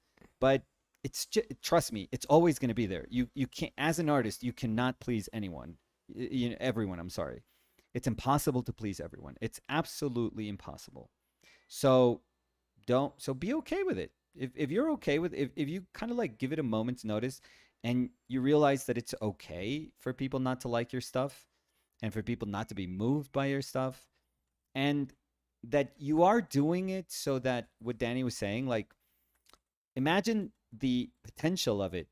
Imagine posting it and then having a couple of people, because all you need to form a community is a couple of people. But imagine like the couple of people that write back and say, "Oh my god, I totally got your reference. Like, this reminds me of this." I was speaking about anime, but imagine that if you love anime and you let that kind of seep into your work, and nobody gets it until one person says, "Oh, dude, totally get it. Like, you're referencing this show." And you're like, "Oh my God, yes, thank you." Like, I had lost faith in humanity because nobody was getting that reference, but you got it. Like, all you need is that one person for you to feel like somebody got it. And that's enough. That's way more than enough. So, like I was saying, the potential to make a connection is so much more beautiful than the fear of just thinking that the rejection that is there is bigger than what it actually is. So I would say, if you want to do it, but you've always been afraid, start doing it. Don't worry. Like, and if you posted one thing and it got 0 views, 0 likes, whatever, don't worry. Like, next day, post another thing. If it's 0 and 0, you'll be like, okay, at least I'm consistent. Um, but the moment where you start to find an audience, it feels amazing. It feels really, really amazing. Or And even if you don't get an audience, but you just feel like you are the one taking, like you're taking your power again in your hands when you post, and you're yeah, not letting something control your power of posting. yeah, I think that's very important, because I also think that with social media, I mean, as you were saying, yes, I mean, we get in, if you're going to make a show, you're going to get the same thing. But I think that it's amplified in social media, because you hmm, just have that, like, you can quantify the people that liked yeah, your work. As you were saying, it's not like they're just talking between themselves and saying, "I hate this painting, it is horrible," or "I really like it," but you're gonna see a comment, or you're gonna see a like, or yeah. you're gonna see 0 comments and 0 likes. So that's, I think it's like an amplified version of what happened before. And I also think that you just have a constant pressure, because every time you just open that app, you see a lot of people producing things and posting things and getting tons of likes, and just getting and getting and getting. And you just feel like you have to be part of it, but you're scared of being part of it. And you're just scared of being rejected by that thing that is social media, because that happened to me. And Mm, I also think that something that helped was getting that idea outside of my head, the idea that you have to post the best piece you've done. Like, you have to post something spectacular because you're going to be judged. No, you just share whatever you want to share. And I think that takes the power out of the app. And again, it gives it back to you, because at the end of the day, I think that, I mean, one, as you were saying, we are the one that gives the power to the action of posting. So whatever you decide to post, it's in your hands, not in someone else's hands, not in the amount of likes it's gonna have, not in the amount of comments, just in you. And I get when people say that they get anxiety of it, because I really had tons of anxiety. Like I would go to my Instagram, like I would take a picture of a drawing, a painting, a sculpture, whatever I was doing, and I would take a picture, I would go to my Instagram, and I would start feeling so anxious, so anxious. So I would just like delete the draft I did and just put my phone in my pocket again. But then I will feel terrible with myself because I wanted to post. So I would go back and then I would do all the post again and rethink it and then deleting it again, which I think it's terrible because the next time I would go, I would have 10 times more anxiety because I Yeah. was giving it more and more and more power. So the only thing that helped me was just posting. Yeah. Just like take a breath, post, and then you're going to realize, okay, it's not that bad. I mean, it's always worst before you press the share button. Because once it's there, it's there. And whatever is going to happen, it's going to happen. As Nicolas was saying, maybe you can realize there's a huge, or not huge, but there's a nice community that can enjoy what you do. It doesn't have to be a huge community, but there's people that appreciate that you posted that. And I think that's what makes it worth it. So, And learn how to separate comments that are well intended from just assholes. I mean, yeah, the world is full of idiots yeah. and they will comment on anything. So don't care about those people. Like they'll never mean anything in your life. So don't ever give them the power to shape your life or to change aspects of your life. Yeah. They're just idiots, and the world is full of them, and you're never gonna be like free from them. It's always gonna be. It doesn't matter like where you move to or what job you get, or it's not as if like, oh, this country the people in this country the people are nicer. I'm sure maybe it's nicer from your home, but there's always gonna be an idiot. Always, always, always. So And also, if someone says something bad about the things you're producing and you just stop, the only person that's losing is you because you're the one that stopped because of a comment.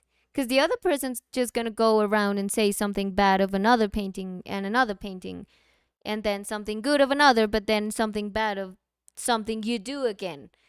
But it's like you are the one that's giving not only the app then, but that person the power of deciding what you are going to do. And that's not okay because it's your life. So you're the one that has to decide what you want to do. So yeah. Um, let's see. Corey Krumnaker was saying, I don't want to impose my thoughts, but I don't have a social media for my art because I have a lot of anxiety. I found artist made discords were a good medium ground to slowly start. It has helped a lot. I relate a lot to what you've said, Danny. And Carla was saying, me too, I appreciate what you said, Danny. I also have a lot of anxiety. And Carla was answering to Corey. Carla was saying, yes, even just touching one person is special, and a happy face. And Corey was saying, Carla, and some hearts. The conversations that happen with the lives and community here are always so genuine. Um, Carla was saying, yes, Corey, and they helped me to work through the anxiety and fear. That's so nice of you too. Thank you so much. Corey was saying, so true, Danny. Marcial was saying, I have very few followers on Insta and almost zero likes. I don't care. I just see it as my online gallery. Yes. yeah, And I think that at the end you should do it for you. Just because if you want to do it, why would you let something stop that? Just do it. Liad was saying hello. Hey Liad, how are hey you? Liat. Let's see, where was I? Mm, Let me see. I've been like bouncing around the chat all day, so I'm sorry if I haven't answered someone's question, but we'll get to it. Mm, Gabriel Pozzo dice, Pazza, Nico, pazza. acabo de hacer una inversión en Uf, equipo de fotografía. uy, grande ¿Crees que Gabriel. los softboxes son necesarios para tomar registros? No, Ya vengo, dame un segundito. sí, dale. No, no, no, Gabriel. No, no, no. O sea, si tienes luz o difusa o luz continua que puede provenir como de cualquier otra fuente en donde sea que estés tomando las fotos, estás perfecto. O sea, un softbox pues le ayuda a uno mucho a tener una luz constante y difusa para que no haya como unos picos de luz muy altos que, por ejemplo, en la pintura es muy mal agradecida con esos picos de luz altos, particularmente el óleo, eh, pero, pero no quiere decir que no. Yo durante mucho tiempo no tuve luces y lo que hacía era buscar una pared que estuviera uniformemente iluminada. Entonces se podía hacer cualquier cosa. Yo, por ejemplo, me acuerdo de unas fotos que yo tomaba que me encantaban en un sitio, un apartamento en el que vivía hace mucho tiempo, y era súper curioso porque era una ventana grande, una pared y una ventana grande. Entraba la luz por esas dos ventanas y se rebotaba como en la pared que había ahí enfrente, y entonces como que se volvía súper difusa la luz, pero la pared del centro era suficientemente grande como para poder poner algo y uno se daba cuenta que pues no se veía mucho, mucho porque la luz no le estaba pegando directo, pero no importa, porque es que pues para eso son los trípodes y para eso es un timer en la cámara para dejarla abierta lo que uno quiera. Entonces yo ponía las pinturas ahí y era súper lindo, quedaba todo súper uniforme, súper, súper uniforme, re bonita. Entonces, incluso hoy en día como que añoro esa pared, siendo que era una cosa súper arbitraria, porque no es como un espacio que uno construye para tomar fotos, sino que yo paseaba como por el sitio en el que estaba tratando de buscar dónde es que podía tomar una foto que fuera a quedar más o menos bien de las pinturas. Entonces, yo creo que uno puede hacer eso.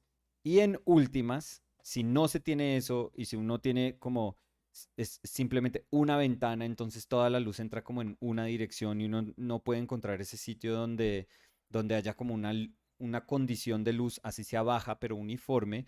Lo mejor que uno puede hacer, y es también perfectamente viable, y o sea, muchísima gente hace esto, es sacar la pintura afuera y se toma obviamente en un día donde no haya luz directa del sol, en un día que esté como bien grisecito, se sacan las pinturas afuera y perfecto. Y si es el caso, se angulan un poquitico y todo se puede arreglar en Photoshop. Se angulan un poquitico para que no estén perpendiculares, sino un poquitico anguladas para que la luz de pronto no le rebote tanto, el reflejo de la luz día no le rebote tanto. Entonces, y eso se arregla ahí en Photoshop y queda perfecto. Ha habido muchas pinturas que por el tamaño las tenía yo que fotografiar afuera.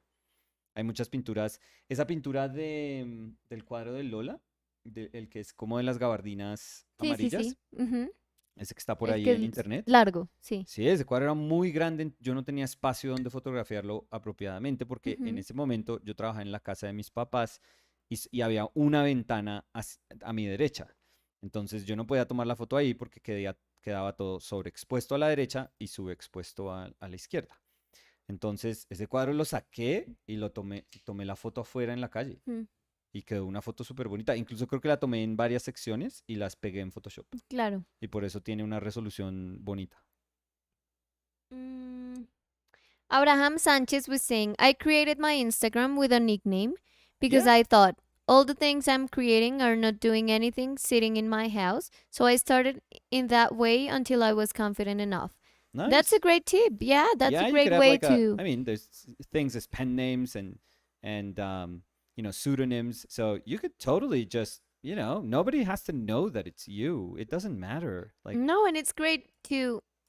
I mean, if you want to share things but you're having this anxiety, just do that. And then I think that the more you post, the more you realize it's not that big of a deal. Like, it's not as big as your brain is making it appear to be. So I Always think that's a worse. great Yeah, one. it's It's always always worse in our worse in your heads. head, yeah. Always. Mm, let's see. A ver, ¿dónde estaba? No, ya. Sebastián Westman dice saludos desde Estonia. Wow. Hola Sebastián, saludos. Hasta Estonia. Sí. ¿Y eso por qué está por allá Sebastián? Y espero que sí hable español. Yo creo. Pues no Pues como dijo espero que saludos hable desde español. Estonia. No es como me voy a ir hasta Estonia a pegarle, sino, Anaís was saying yay. Hey Anaís, how hey, are you? Anaís. Um, Cody Winicky was saying I'm Cody. good. I'm waiting on glue to dry. I'm building a floating frame for one of my students' paintings. Oh, Oh, nice. that's so nice. Nice. Are you a bit of a woodworker also, Cody? Corey Krumnaker was saying, I've been meaning to watch that anime. My biggest problem with anime is waiting for the new seasons. Oh, yeah. Oh, it's And really good. Corey was saying, have you guys seen Arcane? No, Yeah, you have. I I saw it. haven't. I liked it. Yeah, you loved it. It I was mean, you good liked anim it a lot, yeah. It's really good animation. Really, really good animation. So Mm, let's see. characters are fun too. Story's good too. Mm, let's see.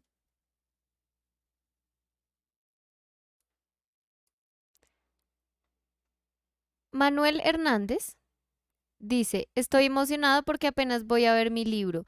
Me llegó a Los Ángeles en diciembre y yo estoy en México, pero mañana voy para allá. Lo primero que voy a hacer es disfrutar mi libro. Ah, Ay, grande, Manuel, muchas muy gracias, amable. Manuel.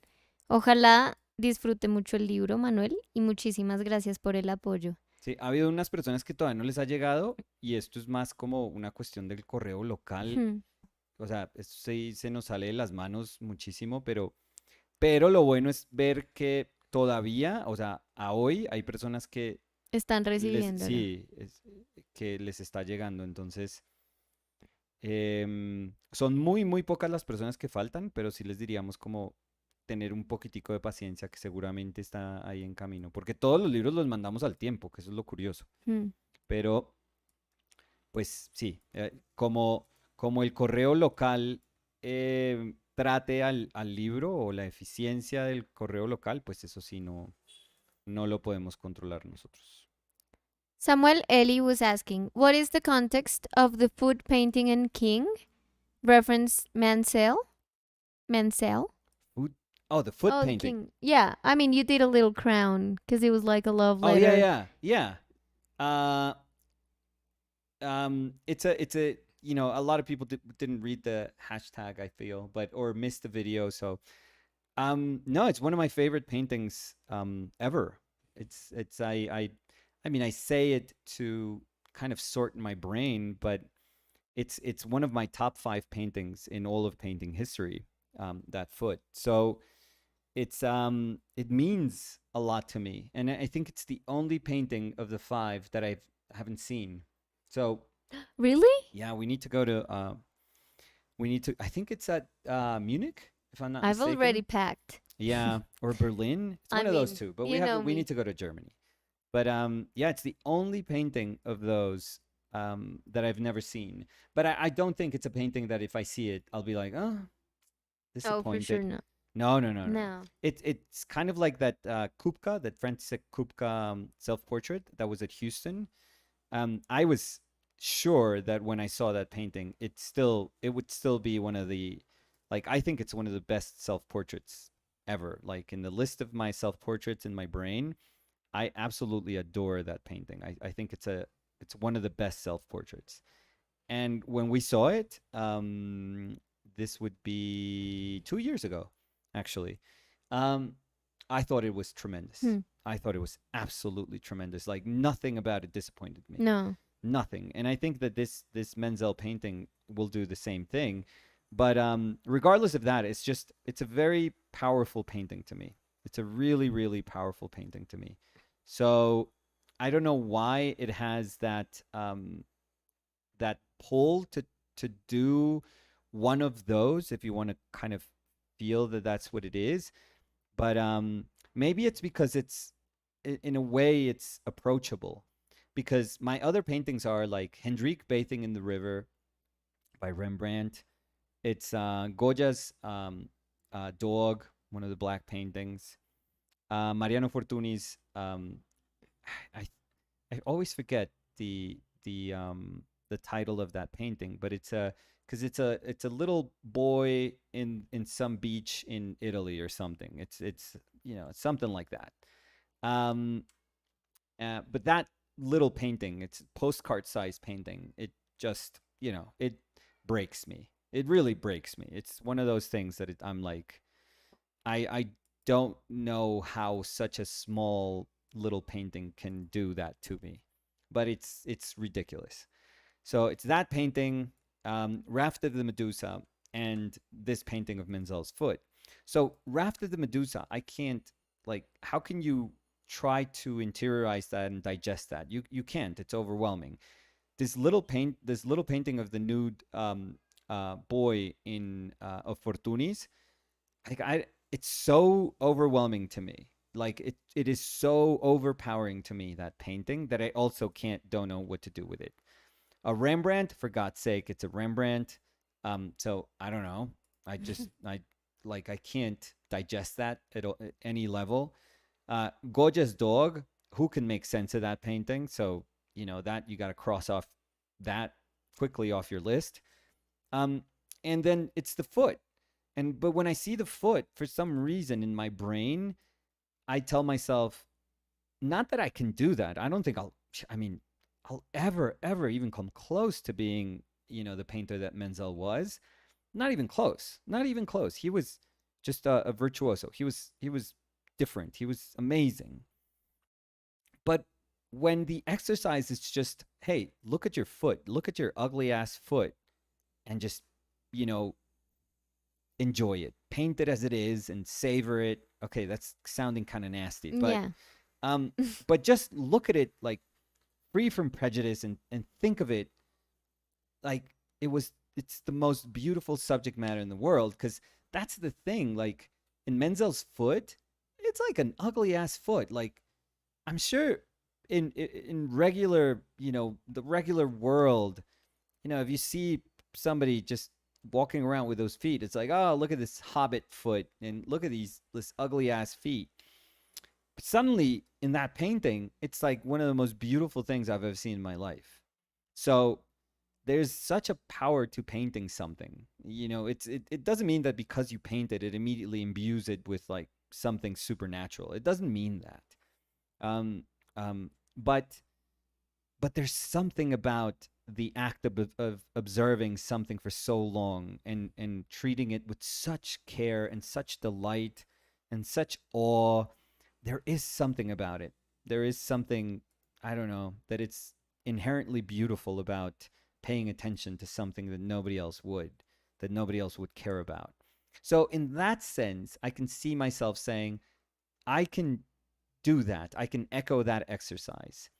And, you know, it's kind of liberating also, because you know that you know, the resulting painting will never be as good as his. So it's almost like, I'm going to paint my foot, but it's never going to be as good as his. So instead of saying, so why paint it? It's almost like, okay, I could take that weight off my shoulders. If it's never going to be as good as his, then we don't have to struggle with that. Like we can just paint it and feel okay. Because why would you compete? Why would you ever compete if you know that 100 out of 100 times you're going to lose? And so if you deal with that in your brain, then all you're left with is saying like, okay, I can do my version, which is always going to be an homage, but there's always, this beautiful reminder of just how, strong and powerful painting can be. So that's why I do it. Um, a lot of people think it's like, hey, you didn't. hey, this looks like Menzel. I'm sure you didn't. And it's like, no, no. I think it's, overtly a love letter to Menzel. It's always going to be a love letter to Menzel. So, yeah. If you don't know this artist, please look him up. He's tremendous. He's a tremendous, tremendous artist. Um, and he's not super well known. I mean, he's well known to painters, but he's not like household name by any means. But if you've never seen his work, please take a little time to see his work because he's incredible, and he was a tremendous draftsman. For example, he was just incredible, and ended up um, he ended up just painting like gouache studies and watercolor study, like gouache and watercolor studies and drawings with like carbon pencil or charcoal. He ended up doing like very what people would think are like insignificant things, instead of just painting large paintings and these huge complex compositions, which he did at some point, but in the end, and not even in the end, like I'm saying when he was like a lot older, no, it's just that he made a choice to just look at those things, like to spend time just, you know, examining things and making studies. And I don't know. That to me is like, I want to be him. I want to be him. That's the coolest thing in the world. Just to paint, to get to know things. I feel I mean, why else would you want to paint if not that? So, I don't know. Chili is up. Yes, she was Look at her. scratching the bed. So Look at her. yeah, so Chili, Yeah, say hi. Dramamine wears off. Say hi. Hi. She's getting so big. Yeah. Well, to what she was before. I mean. Oh yeah. Well, we got her at 3 months, so she was very little. Yep. Jack Hewitt was saying Menzel's food looks stinky. It looks delicious. Carla Anglada was saying hi, sweet Chili. Hi, Chili. Say hi. Say hi, Chili. No, she's still very sleepy. Yeah. Corey, If she says something, she'll probably say something that's only a saying here, and people won't get it. Yeah. So you don't want to deal with that. She's like, hey, am I moving your needle? Everyone's going to be like, what? What do you mean? That's not a saying. Well, it's a Mexican saying, she's going to say. Corey. Yeah. Corey Krumnager was saying, beautiful pop.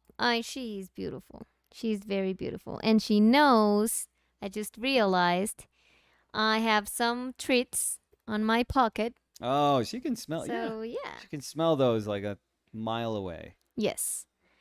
Let's see. Where was I? I think she wants to go down. So I'm going to put her on the floor. Say bye, Chili. Say goodbye. There you go.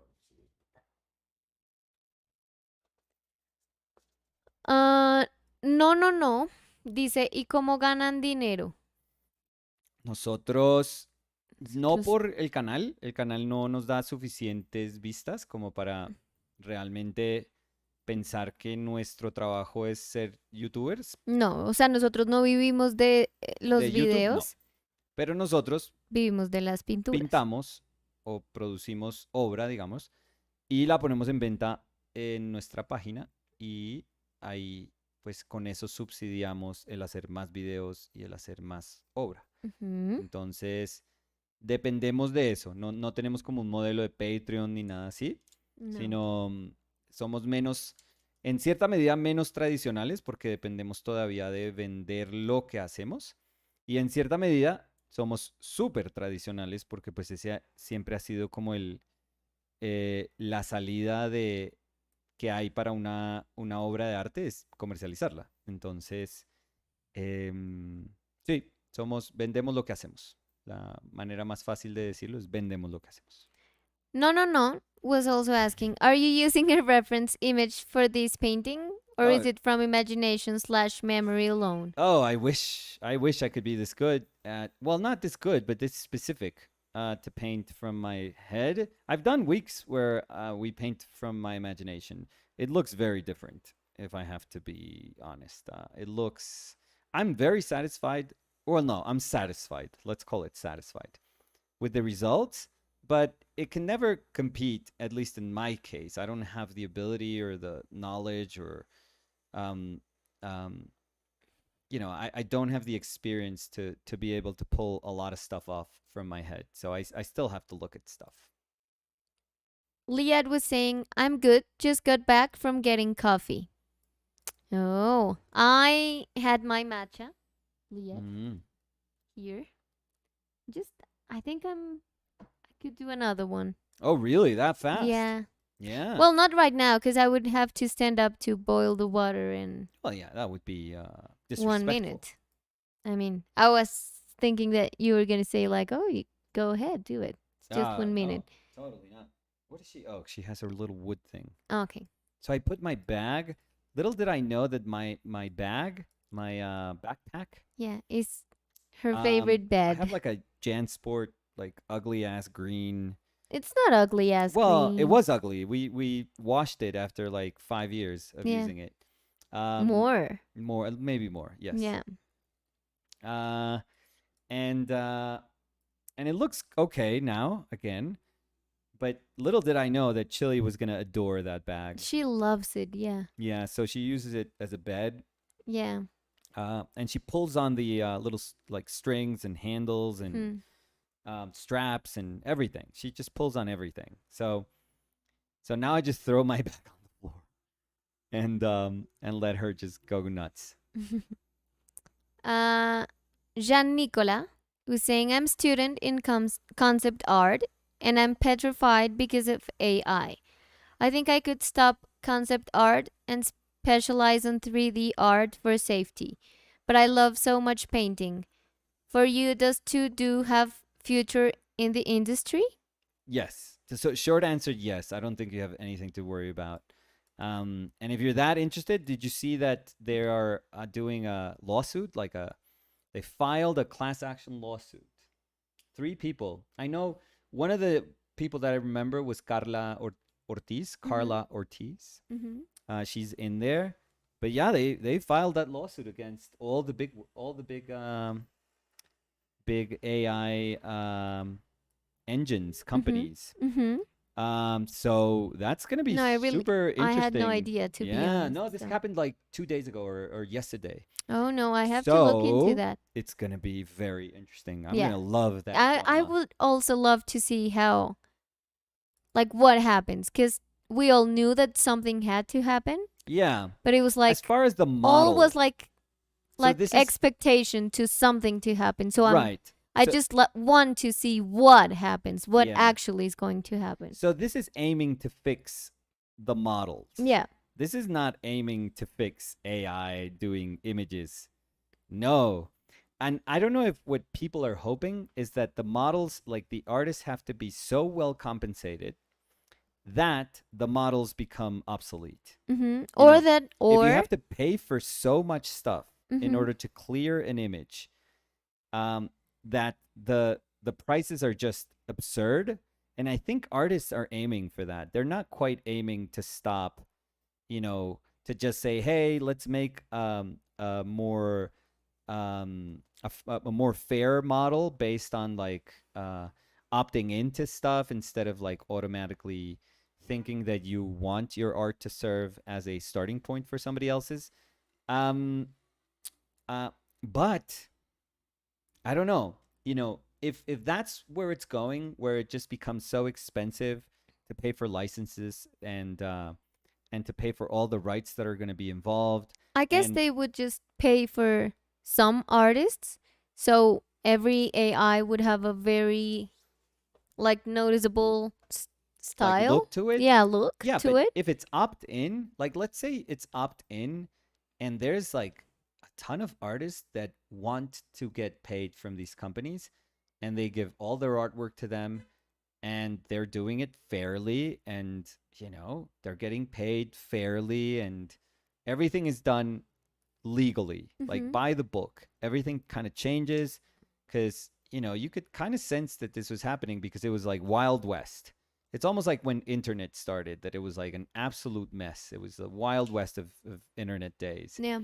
Um, I what is interesting to me, and granted, I can, I'm very aware that this is this is something that can have an impact on real people. So I don't want to diminish the fact that I know that there's a potential for real people getting, impacted, right? But what's interesting to me is that if people are happy with just a model being fair, that doesn't get rid of AI art. That just postpones it a little bit. But maybe this generation doesn't suffer the consequences and it's like, oh, I'm getting paid, so who cares? But maybe next generation is going to be in the same boat and be like, hey, you guys got paid, but this thing exists now and we're going to have to deal with it existing.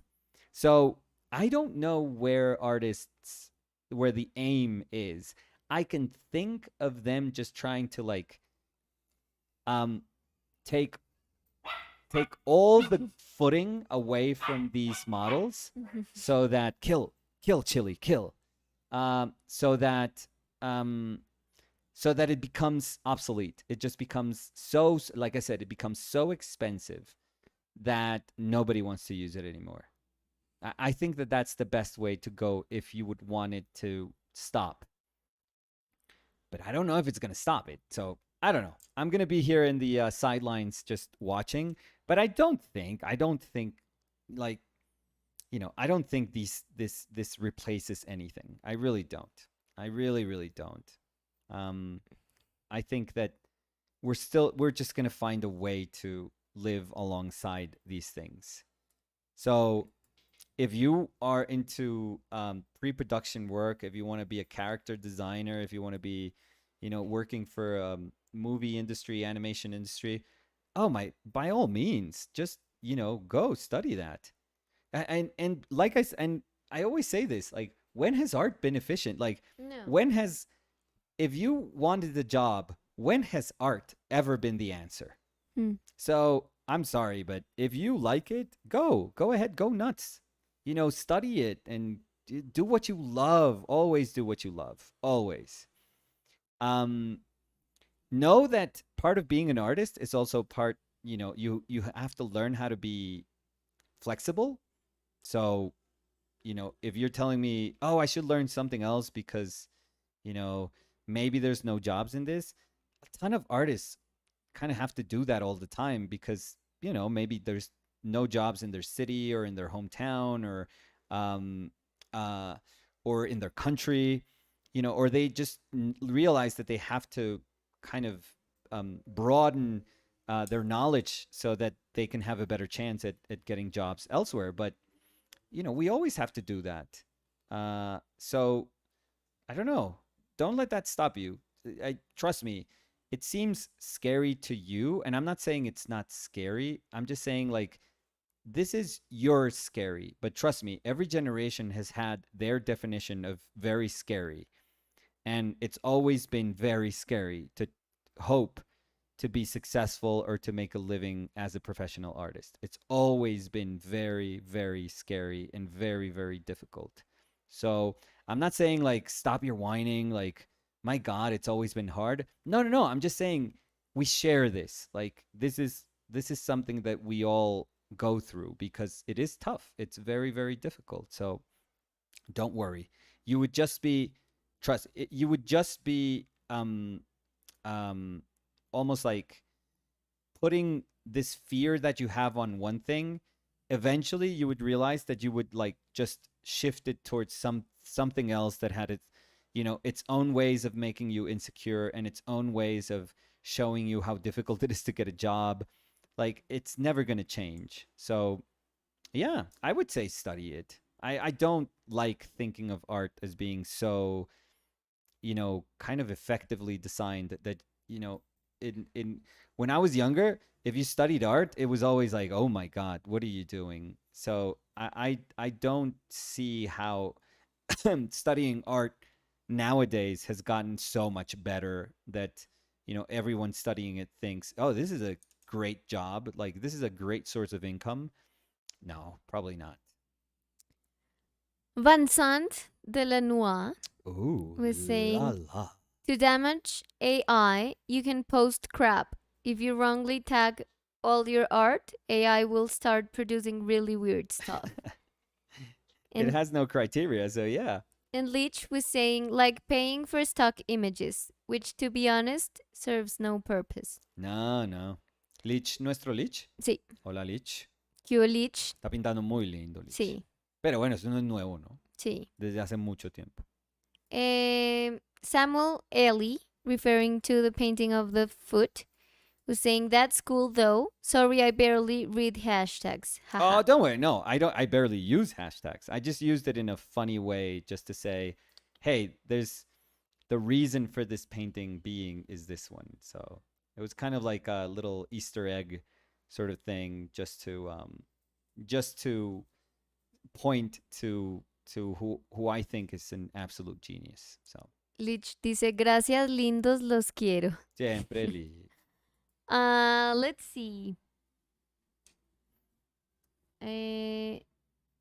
Gabriel Pozzo Pazza. dice, gracias por el dato. Se me ocurrió preguntarle si han visto las pinturas de Vanessa Bell. Vanessa Bell, Vanessa Bell. No sé por qué me suena a un artista, pero como de 1900. O sea, pero estás como especulando No o me sonó, pero no sé. no, yo estoy perdido. No, Creo Francis que Bell, sí. Francis Bell. No, Vanessa Bell, creo Y que una de un Vanessa. vestido rojo, una señora de un vestido, o sea, no Vanessa Bell tenía un vestido rojo, sino Ujú. una pintura de un vestido rojo Muéstrame, o muéstrame una de porque un...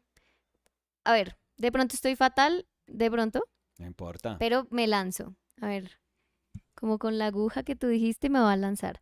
Me acuerdo de una donde era una camisa o algo blanco, de ropa había algo blanco con unas rayas negras y no sé por qué siento que era como súper estructurada la nariz en la pintura, como un spotlight en la nariz. Bueno, dale porque está súper específica. Sí, no, no, no, es que me acuerdo de haberla visto. De pronto estoy fatal, a ver. Dale, dale. Mándate porque yo estoy medio perdido. English painter and interior designer, a member of the Bloomsbury Group and the sister of Virginia Woolf. Ah, bueno, bueno, bueno. No, no, pero no. ¿Me Ay, muestras? Chile, me asustaste. Sí. A ver, déjame ver yo acá en el celu porque de aquí a allá no veo Ah, nada. mira, mira acá. ¿Alcanzas a ver? Vanessa, muy matiz esa que me estabas mostrando, ¿no? Mira esta es la que me acuerdo. Yo, Creo, sí. debo decirlo, no sabía. ¿No? No. No sabía que la hermana de Virginia Woolf pintaba. Sí, Y... esa que me mostraste es súper matiz. Ay, no, Súper matiz. pero es que yo creo que me acuerdo de una. Très matiz. A ver, no, es que debo tenerlo acá un momento, por favor. Ah, ¿esta? Mírala, yo la encontré. No veo nada. Esta. Esta. Buenísima está. Es que yo Sí, o sea, esa fue la muy buena. imagen por la que yo encontré. O sea, por eso Wow, me muy estoy buena. acordando. ¿Y si tiene la nariz súper estructurada? Sí, pues, o sea, O tiene, sea, sí, por eso dije un porque está súper spotlight en abierto la el nariz. color y en ese le hace Es cambios que de solo me planos ahí. acuerdo de una camisa Muy chévere. Sí, como muy, blanca con rayas negras y un... muy ¿Sí? lindo. Parece un Hockney, como la camisa. Sí, 100%. Sí, sí, sí. Súper linda. Por eso tenía yo... Es que por esa imagen fue que yo Muy buena. encontré. No, no sabía. Pero yo tampoco sabía que era hermana de Virginia Woolf. No. Qué charro uno ser hermana de, ¿no Sí. es cierto? Pues no, yo en el colegio siempre fui, o sea, la hermana de mi hermana, que Sí. era No, pues no como digo la que... mejor alumna y se me hacía lo máximo. No, bueno. No, no, no, te O entiendo. sea, lo digo más como No, por... pues sí, porque uno ya carga como con ese, Claro. como que el nombre no es una tabula rasa, sino Pues que uno ya quisiera viene que lo siempre juzguen a con el uno por sello uno. de... Sí. No, pero lo digo porque en el colegio a mí me juzgaban por... Era como, ay, pero ella es la hermana de Natalia. Que sí, que sí, que sí. Sí. Puta vida, que sí. No, a mí me alegraba mucho, obviamente, por mi hermana. Y pues siento que nunca me sentí mal por eso. O sea, ¿No? ¿No te decían no. como, ay, y hace goles como su hermana? No. Ah, pues sí Ay, hacía goles, ¿estudia como tu discúlpeme. Lo que hermana? pasa es que yo no No. fui a jugar fútbol a otros países como mi hermana, pero yo hacía goles. Ay, ¿va a otros países a jugar fútbol como su hermana? No, ese sí, pues No. no. No, pero yo era, no, pero ella fue a tal lado. O sea, yo, es que igual tú sabes cómo es mi relación con mi hermana. Yo Sí, siempre he sí. sido, Sí, odio. que sobre Qué todo, mentira. yo siempre he sido la fan número uno de mi hermana. Entonces, Estoy seguro que ella es fan tuya también. sí. Em, a ver, sí. Alejandra Ardila dice saludos. ¿Qué Hola hubo, Alejandra, feliz Alejandra? año Alejandra. No, no empieces. Gabriel Pozzo. Ah, Pazzo. no, Gabriel No, Pozzo, ya leí. pazzo. Cody Winnicky was saying, I enjoy woodworking, but I don't do it very often. There aren't enough hours in the day to follow every interest. Ay, no. Yeah. Manuel Hernández dice, Nicolás y Dani, Manuel. ¿no consideran la docencia como medio para generar ganancias? Retomando el comentario anterior, son buenísimos, de seguro tendrían muchísimos alumnos. Bueno, muchísimas gracias, Manuel. Manuel Nicolás fue docente de una universidad acá en Bogotá por 12 años. Sí, mucho tiempo, Manuel. Sí, además Nicolás dicta talleres Uy, como workshops por diferentes lugares y ahorita hay un curso de Our Painted Lives. sí. Está lleno ya, Entonces, sí, sí, pero sí. en febrero vuelven a salir plazas. ¿Plazas? ¿Qué está Plazas. pasando con tu idioma hoy? Plazas, o sea, No, pues sí, discúlpame. pero eso suena muy antiguo. No. Y antes Cupos. no me dijiste nada de el negro marfil. Mira, Uy, lentamente quiere escapar. no, no había visto. Lentamente está Pero ten planeando su cuidado porque escapada. Chili, Chili se come cualquier Sí, sí, cosa. quiso venir con sacar mis pinceles. Se enloqueció. Está hyper, mira. Pues claro, es que durmió un montón. Sí, está hyper. Pero Chili hace algo que Nicolás le Chill, llama chill. las ofrendas. Sí. Y Ella es es como un que gato, ella es un ella gato. va al donde está Nicolás. Nicolás muchas veces la alza, Todas las todas veces. las veces sí, la alza y la consiente mientras pinta, mientras está en el computador. Bueno, entonces ella puede estar jugando con un huesito y se acuerda de que Nicolás la alza y va y le hace una ofrenda. Sí. Entonces trae el huesito y se lo deja en los pies como diciéndole, acá te entrego, por favor, álzame. No, pero Entonces, no es tan así. pues porque en ese momento no la alzas, pero ya va y te Todavía hace estoy la tratando de ofrenda descifrar qué es. como mostrándote el muñequito, es muy linda. O sea, ya va y te Sí. muestra un muñequito, luego se da cuenta que no le pones atención. No, pero ¿sí ves? O sea, la No, historia es bonita y ahora está volviéndose acerca no, de no, negligencia. no. O sea, siempre le pones atención, pero no la alzas, no le nada, entonces se lleva su juguetico y luego te trae otro juguetico haciéndote otra ofrenda. Entonces, Ok, ahí yo Chili mal. es Que divina. salí yo perdiendo No, ahí en eso. empecé diciendo que siempre la consientes y la alzas. Ujú. Em, a ver, ¿dónde voy? M. Joker was saying, Zorn palette again, and a winking, ojo picado, se dice winking, IP Kate. eye picate, and a heart. Si es winking, Yeah, yeah, a winking, smiling face, yeah. and a heart emoji. And they were also saying, as an expressionist, I like to watch how precise and slow you do it, and a happy face. And then they were saying, hey, do you know Polish art master's movie Loving Vincent? All animation, it's oil painted in Vincent style. Oh, of And course. now we making chlop and peasants. You heard about it yet? No, nada. Schloppy, schloppy, Chlopi. Y Okay. entre paréntesis dice eng punto peasants. Peasants, maybe? Yeah, that's Peasents. peasants. Peasants. Yeah. No, I don't know that new one. No, I'm curious. Is it gonna be all painted again? All hand painted? Hand painted? Is this the same studio? Mm. Carla Anglada was saying, if a foot can be sublime, Menzel's painting of his foot, is it? Chile. She moved the light, I think. No, it's okay. No, but she's No, biting the cord. but she did move Oh it. yeah? Well, Yeah. it's okay. Greñas Greñas, dice, Greñas hola dibujante. Nicolás y Dani. Hola Greñas, feliz año Greñas. ¿Qué dice Greñas? ¿Cómo está ¿Qué Greñas? depara el futuro, Greñas? ¿Qué ha hecho Greñas? Carla Gómez dice, ¿cuál es el precio del curso para ahorrar? Y unos ojitos con agua, como, no sé, ojitos llorosos, aguados, y Sí. unas estrellitas. Carla, cuando salgan, es el mismo precio de ahorita. Son 8 semanas, eh, una vez por semana, los sábados. Ocho Espérame, semanas. espérame, porque si jala la maleta, se cae. Vamos, Chile. Vamos, Chile, acá con todo. Acá, no.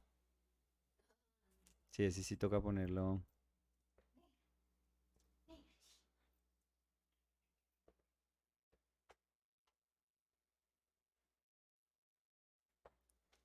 Let's see if we can hold her for a little bit. Lich dice Chili the Destroyer. Sí. Sí, no. No ha destruido nada. Ah, no, no. No. De pronto por lo chiquita también. O sea, trata de pronto, Sí, pero no lo causa logra. pequeñas tragedias. Sí. A ver. ah, Oiga, em, Lich, ¿está jugando Marvel Snap o no? Qué pena, voy a utilizar el live para una conversación con Lich. Gracias. Lich dice, es hermosa, la amo. Ay, sí, es hermosa. Yo también la amo mucho. Es divina. No, Uribe, dice Uy, Lich. es bueno. Lich es un juego que Nicolás está súper fan.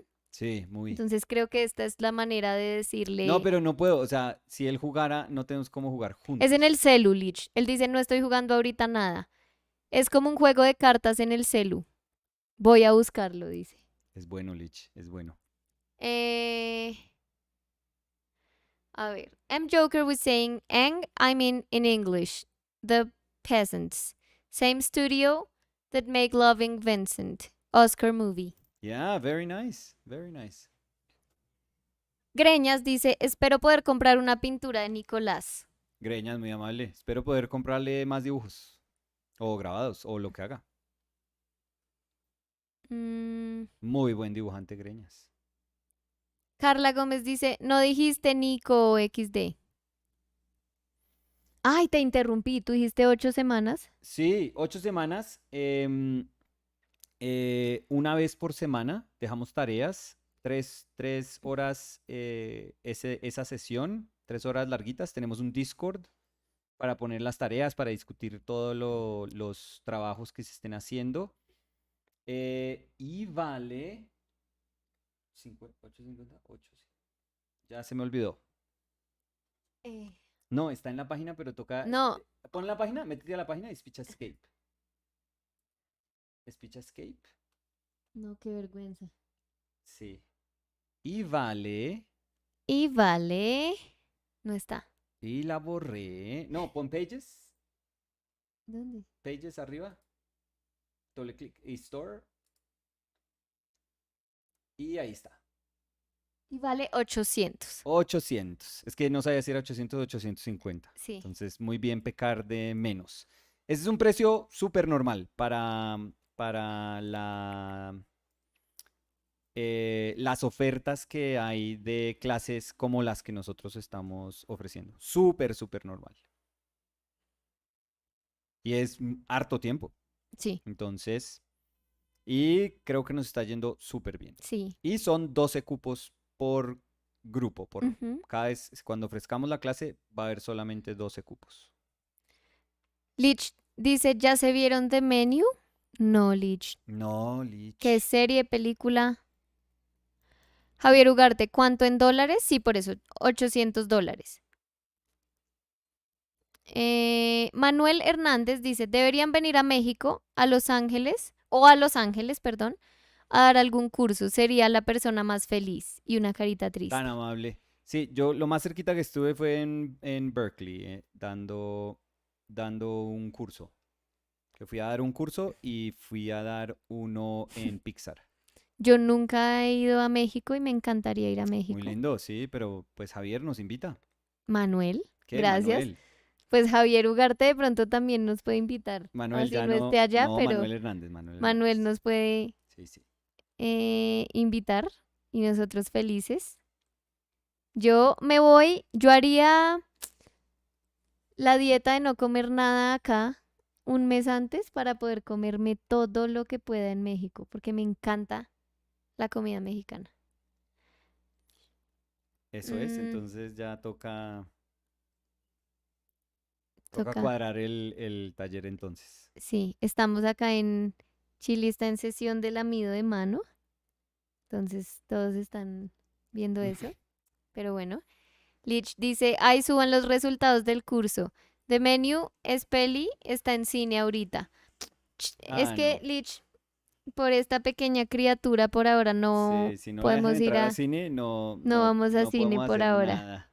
Está muy chiquita, entonces todavía no se queda sola lo que La hemos dura una dejado peli. una vez como 3 horas con mi hermana y yo estaba lentamente muriendo por dentro. Sí, tú, o sea, No, por no, ti, no puedo. nunca. No, yo me da No, cosa dejarla a ver, sola. no, toca y lo vamos a ir haciendo. No, Sí, lo vamos a hacer, mi amor. pues tú, Lindita, a mí no me puedes forzar a hacer nada. No, obvio En sí esta toca. vida, nada, nada. Si quiero alzar a Chili, si quiero como Me la ponerla llevo. No, me la llevo. en un frasquito Me la y llevo. cargarla. Manuel Hernández dice, pero por supuesto, yo encantado. La comida y el tequila son de lo mejor, jaja. Em, Lich dice, no sé, leí Kage Training, pero es Cage Training, ¿no les gusta?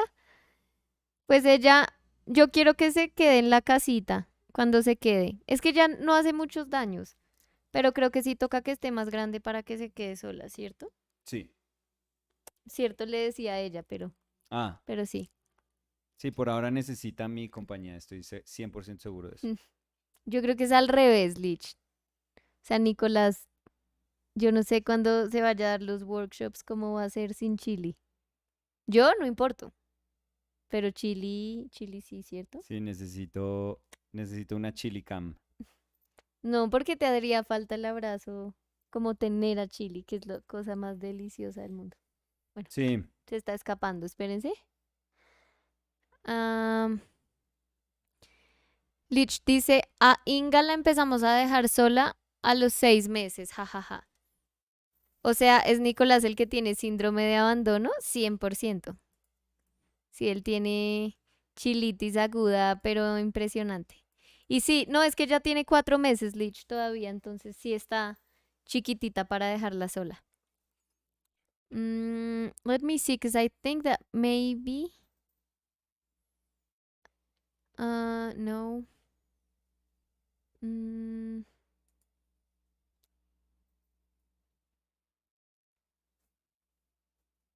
las servilletas. Chili. Chili. ¿Están abiertas? Chili. Yo bajé un paquetico, sí, Ay, pero porque pensé que ella lo iba a disfrutar. no. Um, Trying to see if I maybe skip the question without intention, but maybe.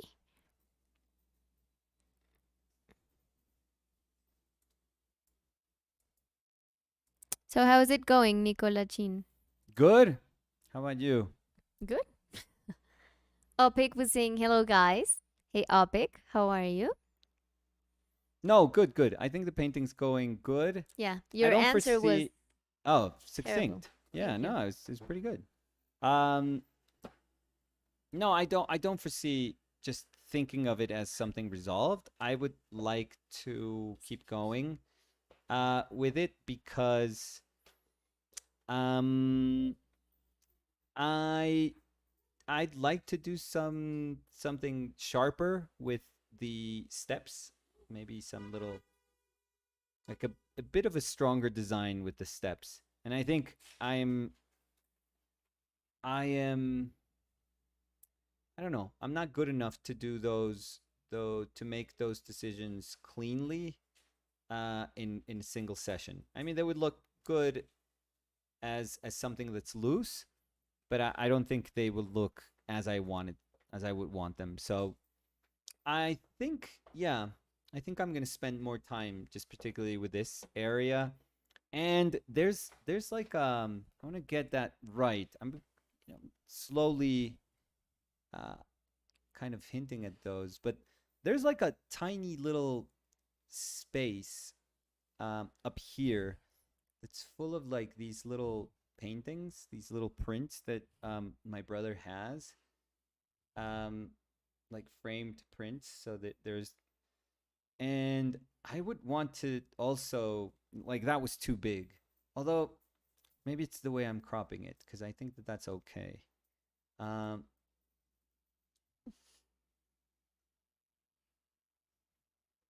so Mm, I'd like to I know this is like a nothing moment, but I need to solve it really well, I feel. If not, then it just won't make sense. Like the whole painting won't make sense.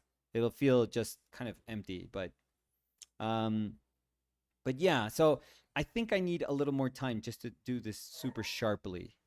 Um so I think it's going to be I'm probably going to need just one more session with it for sure. Julia Tovar. Julia, Yeah, Julia. Julia. Feliz año, No, Julia. pero ¿Cómo está Julia? Extrañamos a Julia por acá. Julia dice, hola, por fin agarro un live, aunque sospecho que ya van de salida. no, un ratico. Nos queda un rato. ¿Qué más, Julia? Sí, como esa familia. Opik was saying, it's 6 in the morning here in Bandung. What time is it there? It is 5:43 p.m. over here.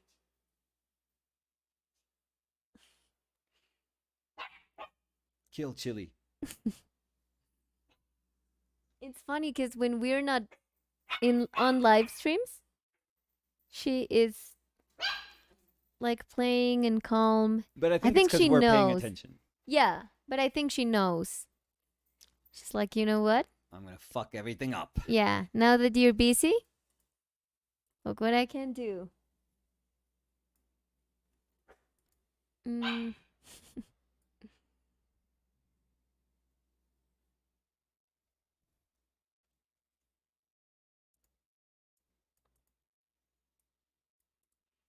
You know, I should try to do another Q&A.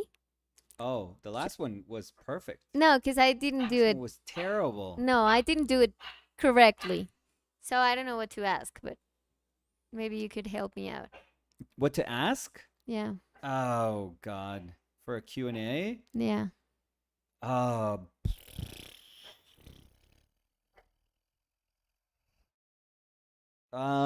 let's do a Rembrandt or Sargent. Yeah, pick one. You guys have to pick one. Rembrandt versus Sargent. This is for all the marbles.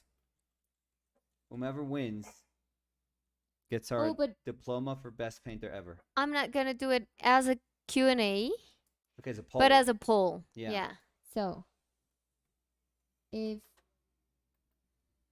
you no, What? pick Rembrandt or one. Sargent? Pick Yeah. because you have to put like a line. Rembrandt.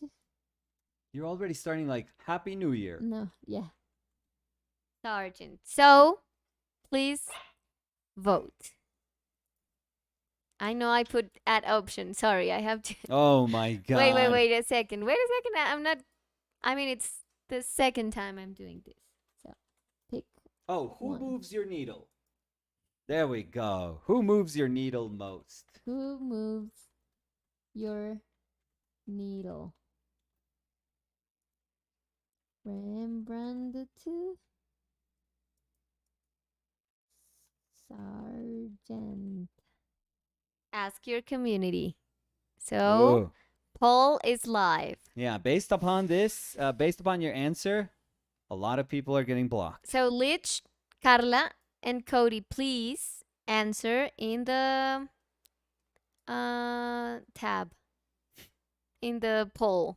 Yeah. No official for your It doesn't opinion to be count. tallied. You have to answer in the poll.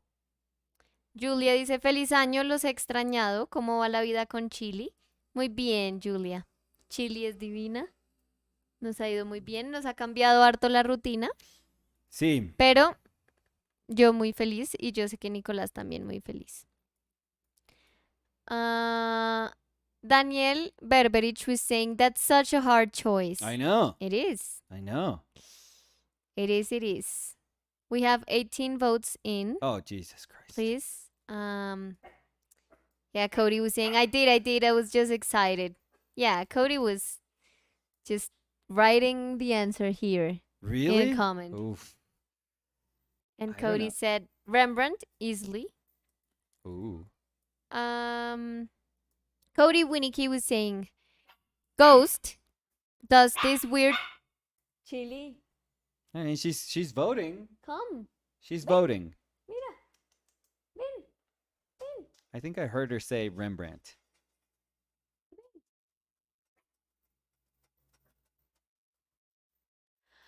So, Cody was saying Ghost Yeah. does this weird thing if I'm on Zoom. He freaks out like he knows I'm talking to someone, but doesn't understand who. Maybe that's why Chili goes crazy during streams. Maybe. Because we're always like paying attention to her. Yes. Well, not always, but we're. I mean, if we are here. No, I We're think it's pretty talking, but pathetic. I think it's always. No. I would say yes. No. So.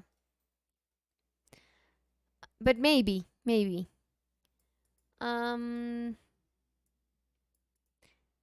Berberich was saying, I just saw the Night Watch for the first time this year. Oh, very nice. What a blessing. Kevin AK was saying, just thinking of Rembrandt's etching alone. Sorry, Sargent. So, I have to say it's pretty It's a landslide? tight. No. It's tight. Yeah. I imagine it 59 to 41. Whoa. That's pretty tight. With Rembrandt with the 59. Okay. Well, So, there's still faith in humanity then. yeah. Can you vote? No. No? No, I can't. Cody, I have a question. Do you have any nickname for Ghost? Cause I usually put nicknames to tons of things. Yeah. No, she doesn't call anything by its name. And I Or have use words like properly. I have tons and tons of nicknames for Chile, but I want to know. Thank you, Cody.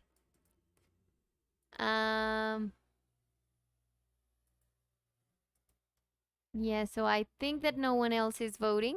Okay. I'm gonna give one more vote. Gonna give I 2 never minutes asked Cody. more. Was Ghost because of Game of Thrones? Never asked him. Daniel Berberich was saying, I don't know why I thought you'd pick Sargent. No. So, Daniel, you're lucky that Nicolas is not managing the comments because he would block you. Got blocked. No, he No, I loves mean, Sargent Rembrandt. is one of the best painters ever, for sure. I mean, that's who would ever question that. Yeah, he's a tremendous painter. But I'm team Rembrandt. Always, forever, I feel. So, yes, I think we can end the poll Okay. with Rembrandt. So officially With 50, wow, new vote. 54% Oh my Rembrandt, God, that was too close. 46% Sargent. So let's close it right now. Yeah, before, people You explode. lose their minds. Yeah. That was a good poll. Thank you, everyone. Nice, Danny. Great Yeah. work. I mean, it was great that I wanted to do a Q&A, Yeah. but I mean, we ended up doing a poll. So Oh, essential to the live stream. no, but I'm curious because according to what I was reading, when you do a Q&A, you can click the person's comment so everyone sees like highlighted the question that the person asked. Yeah. It's kind of cool, no? No? Um, I guess if we use it properly, maybe. Yeah. Carla Anglada was saying Goya's etchings are beautiful. Yes, they are. Cody Winnicky was saying no nicknames for Ghost, really. I call the new dog Frey Frey, though, haha. Her name is Freya. Yes, Oh, Ghost nice. is because of Game of Thrones. And He is all white and literally half wolf. oh, So it just nice. seemed to fit perfectly. Yeah, and Freya is Odin's wife. Frey Frey. Frey is Odin's wife. So we have a bit of a Norse winter mythology going. Chili. She's eating her like little name tag. No. Yeah. We have to tell her she already has a chip, so she doesn't need a name tag in Yeah. her body, an extra one. Well, and not like another one inside her body, because this one would be kind of a terrible thing if she gets to eat it. Chili. No. No, señora.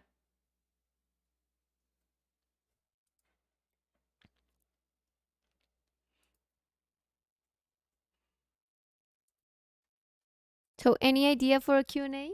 I'm No. not gonna stop. You know me. Um, no, no, no, What's your pet's nickname? no. Danny, think Um. outside the box, Danny.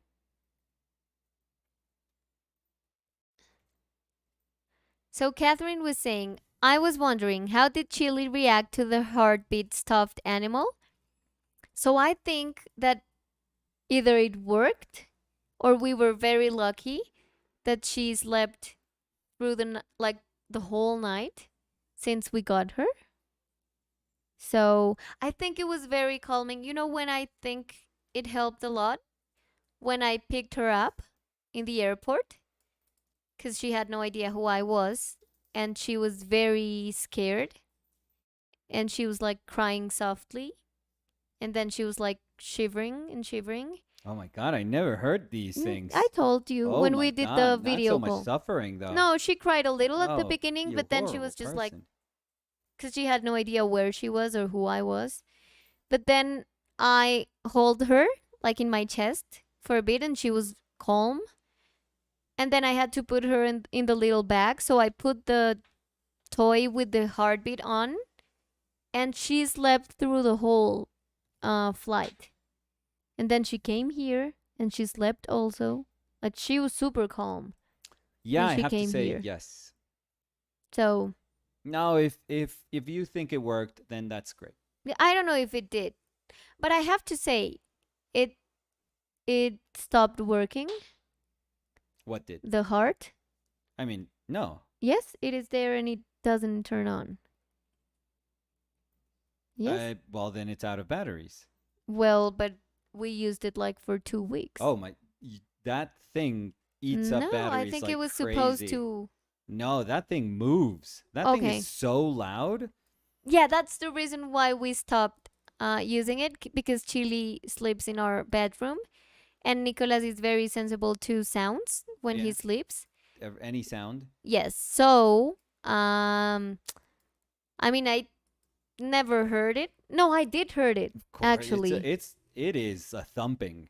Well, no, but it is a little bit loud. Yes. So we stopped using it and she was sleeping well.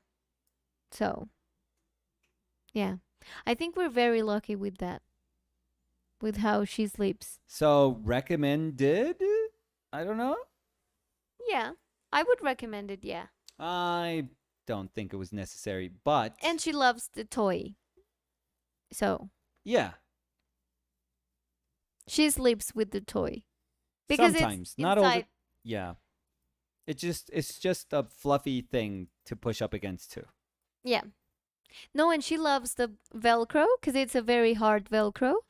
So she loves trying to open it, but Yeah. she's never able to open it. So So just buy Velcro. Bleach was saying a telltale heart. Catherine was saying, so it worked when needed the most. Yeah, in the Let's hope airport. so. Yeah. Yeah. Yeah. I think it did. I think it did. And also, I mean, she cried a little bit Oh my God, just at Dan, the you've beginning. never No, told me these but it was things. like two little It's cries when tragedy. the person that gave chili to me was out, like when she took off. I don't know how to say that. Yeah, she left. Yeah, when she left. Yeah. Thank you. Um, but then she was. I mean, she was shivering, but she. Shivering. You're ¿Cómo se adding dice? stuff. No, I said shivering before. Adding stuff all the time. She shivers and you all the expect me time. to So like leave her behind? I'm gonna stay with her all the time. I'm gonna grab her. Yeah, make up for that day.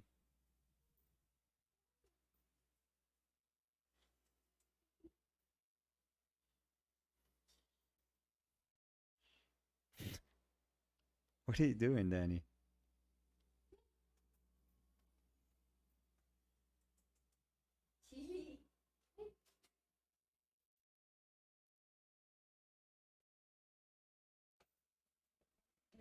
I was calling her, and she was just laying with Yeah. her belly up, but she was so far away that I couldn't reach her. So, yeah, that's what was happening. Let's see.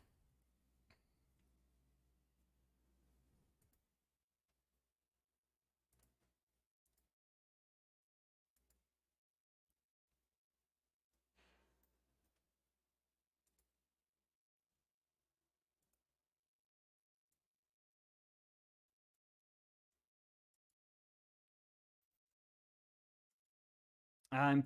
I think I'm gonna stop in a couple of minutes. Mm-hmm. Whenever you tell me, it's good. I think we are in hand licking session number 2. So, Well, she took over that job from me, so I no. appreciate it. No, thank you. I know that's what I've been telling you for years. No, thank you. No. Asif was saying, hi, guy. Asif, El libro. Asif, el libro, por favor. Necesitamos saber. ¿Qué más? As if. If. As if. No answer. As if.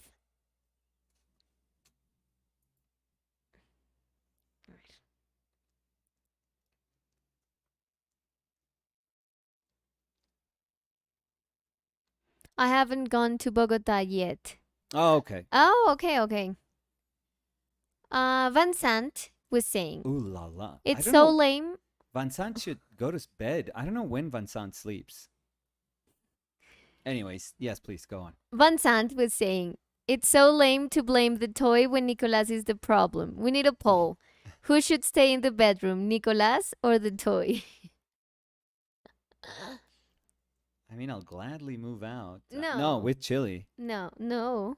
With chili. With chili? What about me? With chili. No. I said. No.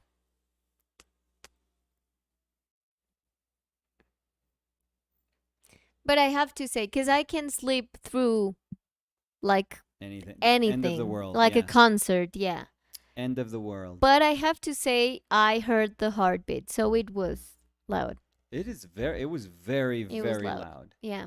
They don't tell you that. But it's a very loud, for such a small thing with a battery, it is freaking loud. So, Nahuel Martínez Burguello dice, hermoso Colombia, muy buena gente. muy Colombia, amable, sí, gracias. Colombia es muy chévere. Carla Anglada Sí. was saying, I signed up for Camila O'Gorman's course Oh, very on good. Domestica. Chili, you're gonna fall. Oh, cool. And Carla was saying, I appreciated that she mentioned you as an inspiration and influence. Oh, she's my inspiration too. Catherine was saying, she has grown quite a bit. Her colors are rare. Never seen a chihuahua like her. And she has grown. Yes. Yes, she has. Actually. I mean, she has grown a lot to what she was when she came Yes, for here. sure. And yeah, she's a Merle Chihuahua. Yeah. They're not It's super called Blue common. Merle and Tan There we to go. be. That's very specific. Well, that's the color, so. And but Yeah, yeah, they're not. they're Yeah. not super well known, with those colors.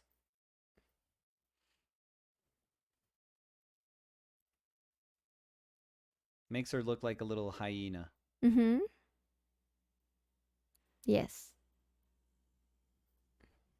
Yeah. We call her Fennec also. Yeah, she's a mix between like she looks like a Wild cat. dog.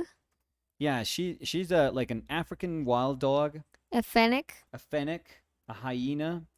Yeah. She's feral. Yeah. Yeah, she's pretty amazing. Fearless too. Although she was a little more fearless when she got here. She's gotten a bit more careful with the jumping and Well, but you know me, a and bit you more know that cowardly. So I've she takes after me, I feel. I've read a lot about like puppy stages, Uh-huh. and I think this happens. Like the fact that she's getting again a little bit more scared about things. Yeah. It's like a developmental thing in puppies. Yeah, maybe she just didn't measure consequence when Yes. she was smaller. Yes. Um Carla Anglada was saying, "Wow, she's extra special." Well, I mean, she could For have been for an us ugly she is. she could have been an ugly mutt and I think she would have been perfect. So, Yes, for us if she's she's spotted or perfect. not or she has like some coat or not, who cares? She's amazing. Yes. Mm, Catherine was saying, midnight here, so I'm off to bed. Thanks for the stream. Bye. Bye. Bye, Catherine. Have a good Bye, night. Catherine. Have a good sleep. Midnight? That's like super late for us. Yeah, I To don't go to know. I bed? only know that time in New Year's. Well, not even. Yeah, I tried to say Happy New Year to everyone at like 10. Julia Tovar dice, ¿y ya comenzó el curso que iban a dictar? Sí, Sí, Julia. Julia. Ya Vamos en empezó. semana 2. Semana 2. Mm,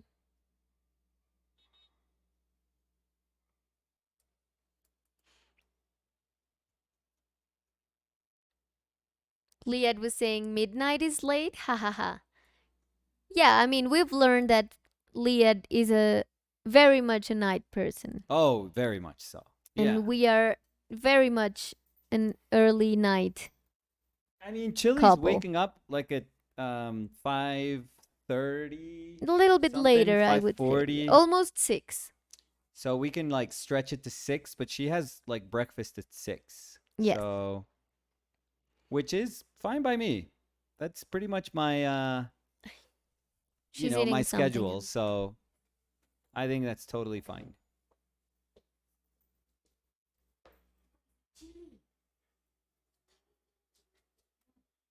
Ah, she destroyed something. Ah.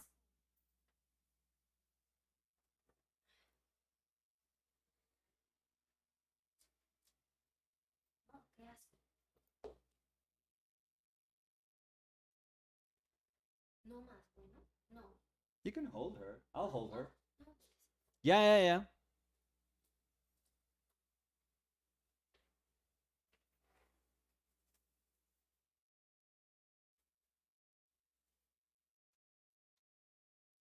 Yeah, I have to design these stairs a little bit better. Right now, I'm just like winging it. I'm just like I don't even know if they match, but I have to think about them a little bit more.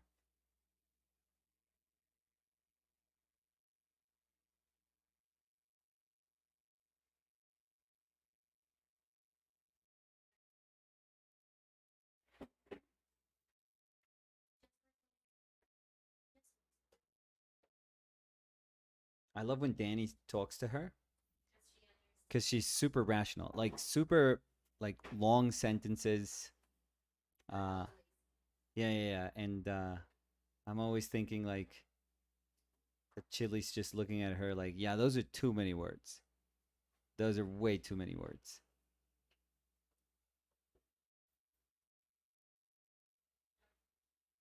Uh,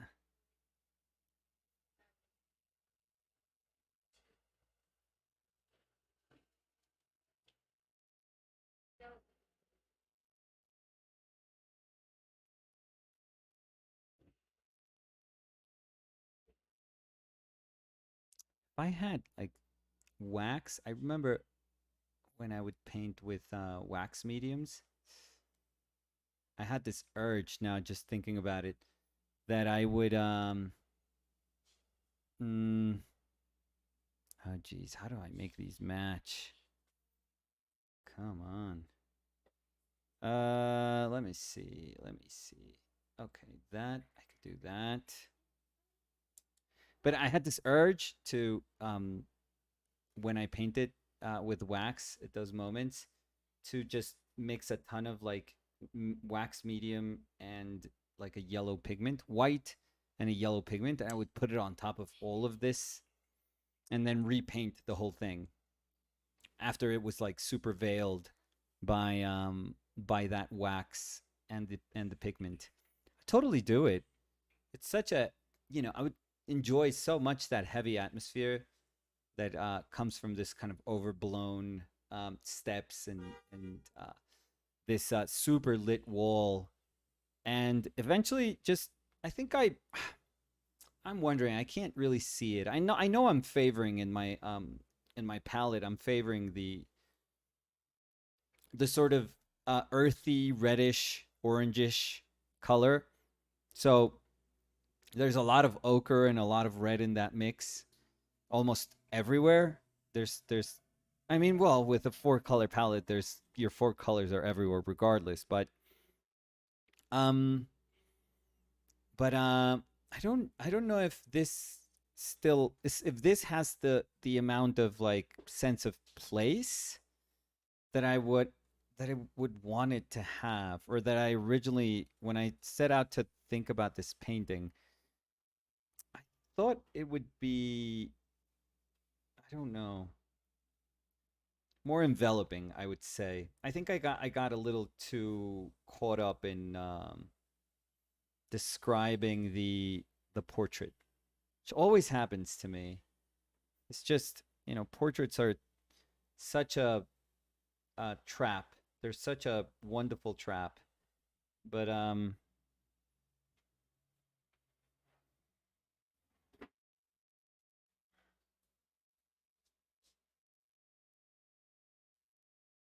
okay.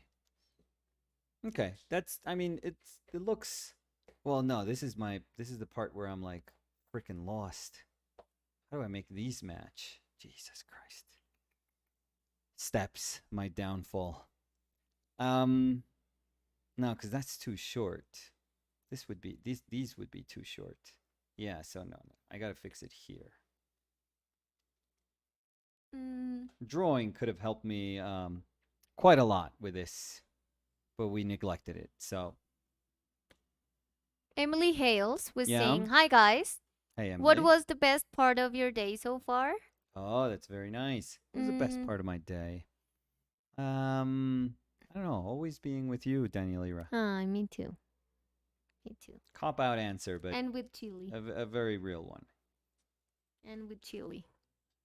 Chili had, for the first time, some dogs that wanted to play with her in the park. Because I don't know, they smell her. Maybe she's so tiny that they're not interested. No, actually, she played with a like a puppy. Mm-hmm. Collie. I don't know What? how to say it. Collie. Border Collie. collie? Border collie. Yeah. Yeah. Puppy, but he was huge. So he was playing and he slapped her. She was a little bit scared. But today she played and she was so happy. So I think that was beautiful too.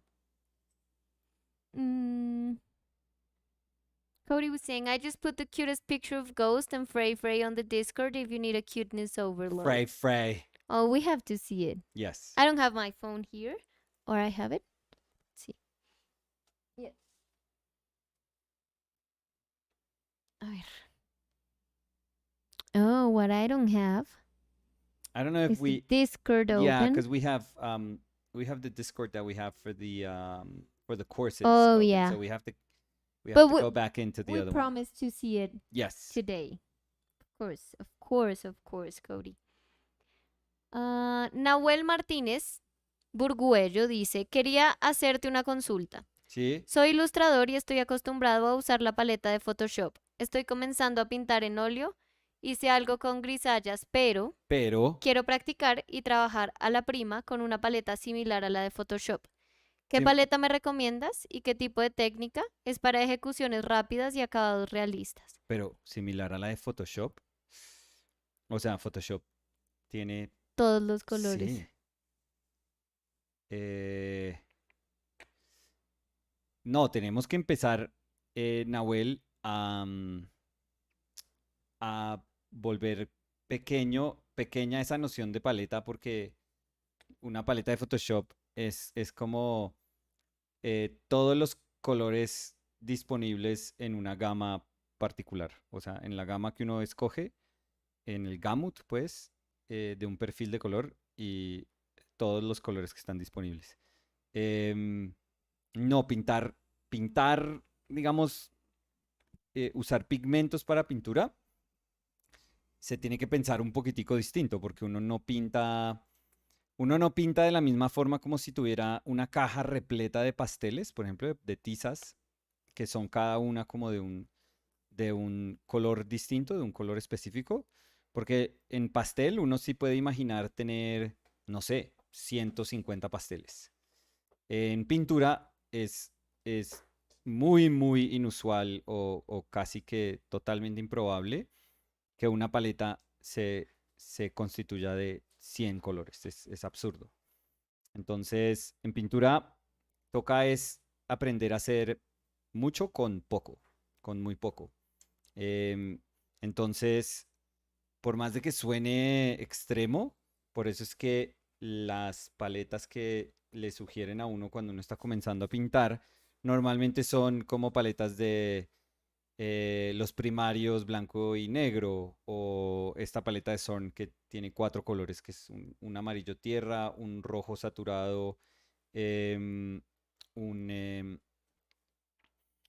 un negro, que puede ser negro marfil o negro de Marte o negro humo o lo que sea, eh, y un blanco, que en mi caso es blanco titanio. O sea, son paletas súper pequeñas. Y todo eso es para que uno empiece a pensar en relaciones de colores en lugar de hacer como, de pensar en la pintura como si fuera un mosaico lleno de como colores chiquititos. Entonces toca cambiar la mentalidad. No es que una sea mejor que la otra, sino que es que una no es tan aplicable a la otra. Yo pienso que es más fácil, por ejemplo, para mí, eh, pintar, adaptar como lo que entiendo de color a Photoshop, que me sería como pensar en adaptar Photoshop a la pintura. Para mí es mucho más viable pensar, bueno, yo puedo, Photoshop me deja pintar como pinto en óleo, eh, eh, pero yo creo que una pintura, hacerla como si uno estuviera pintando en Photoshop, sí es como muy complejo pensar en ella. Asif dice, Nico, ¿será que con paleta de Photoshop se refiere a CMYK? Gracias. Es que no estaba entendiendo. Pues Pero de es que una pronto, no paleta de sé. Photoshop puede ser RGB también. Sí. O sea, es que honestamente paleta de Photoshop no sé qué quiere decir. Pero, no, sí. Si quiere trabajar como blanco, primarios y negro, sí, perfecto, perfecto. A mí se me hace que para comenzar a pintar es un poco complejo si uno no como que maneja la saturación, mm, como naturalmente de un color, de un pigmento. Entonces por eso es que esta es muy útil, porque estas es solo un acento de saturación y ya. pero em, no hay versiones saturadas de cada uno de los matices, que seguramente sí es lo que tiene que pasar en una paleta blanco, amarillo, cian, no, magenta, cian y negro. Entonces, Sí, y Nahuel dice, sí, sí, exactamente. Entonces, de pronto sí bueno. era. No, no sabía que sí se le decía como cortito a una paleta de Photoshop. Claro que honestamente, pues, o sea, yo entiendo, pero no, porque es que uno puede uno puede pintar en RGB también en Photoshop, entonces no consideraría que CMYK es exclusivo a Photoshop. Incluso si yo hago cosas para web, hay ciertos colores que no hay en CMYK que no, no qué, no estarían en pantalla. Y lo mismo, si hago cosas, o sea, no tengo el acceso al gamut de color que podría tener en pantalla si estoy haciendo cosas en CMYK. Entonces, pero sí, sí, perfecto.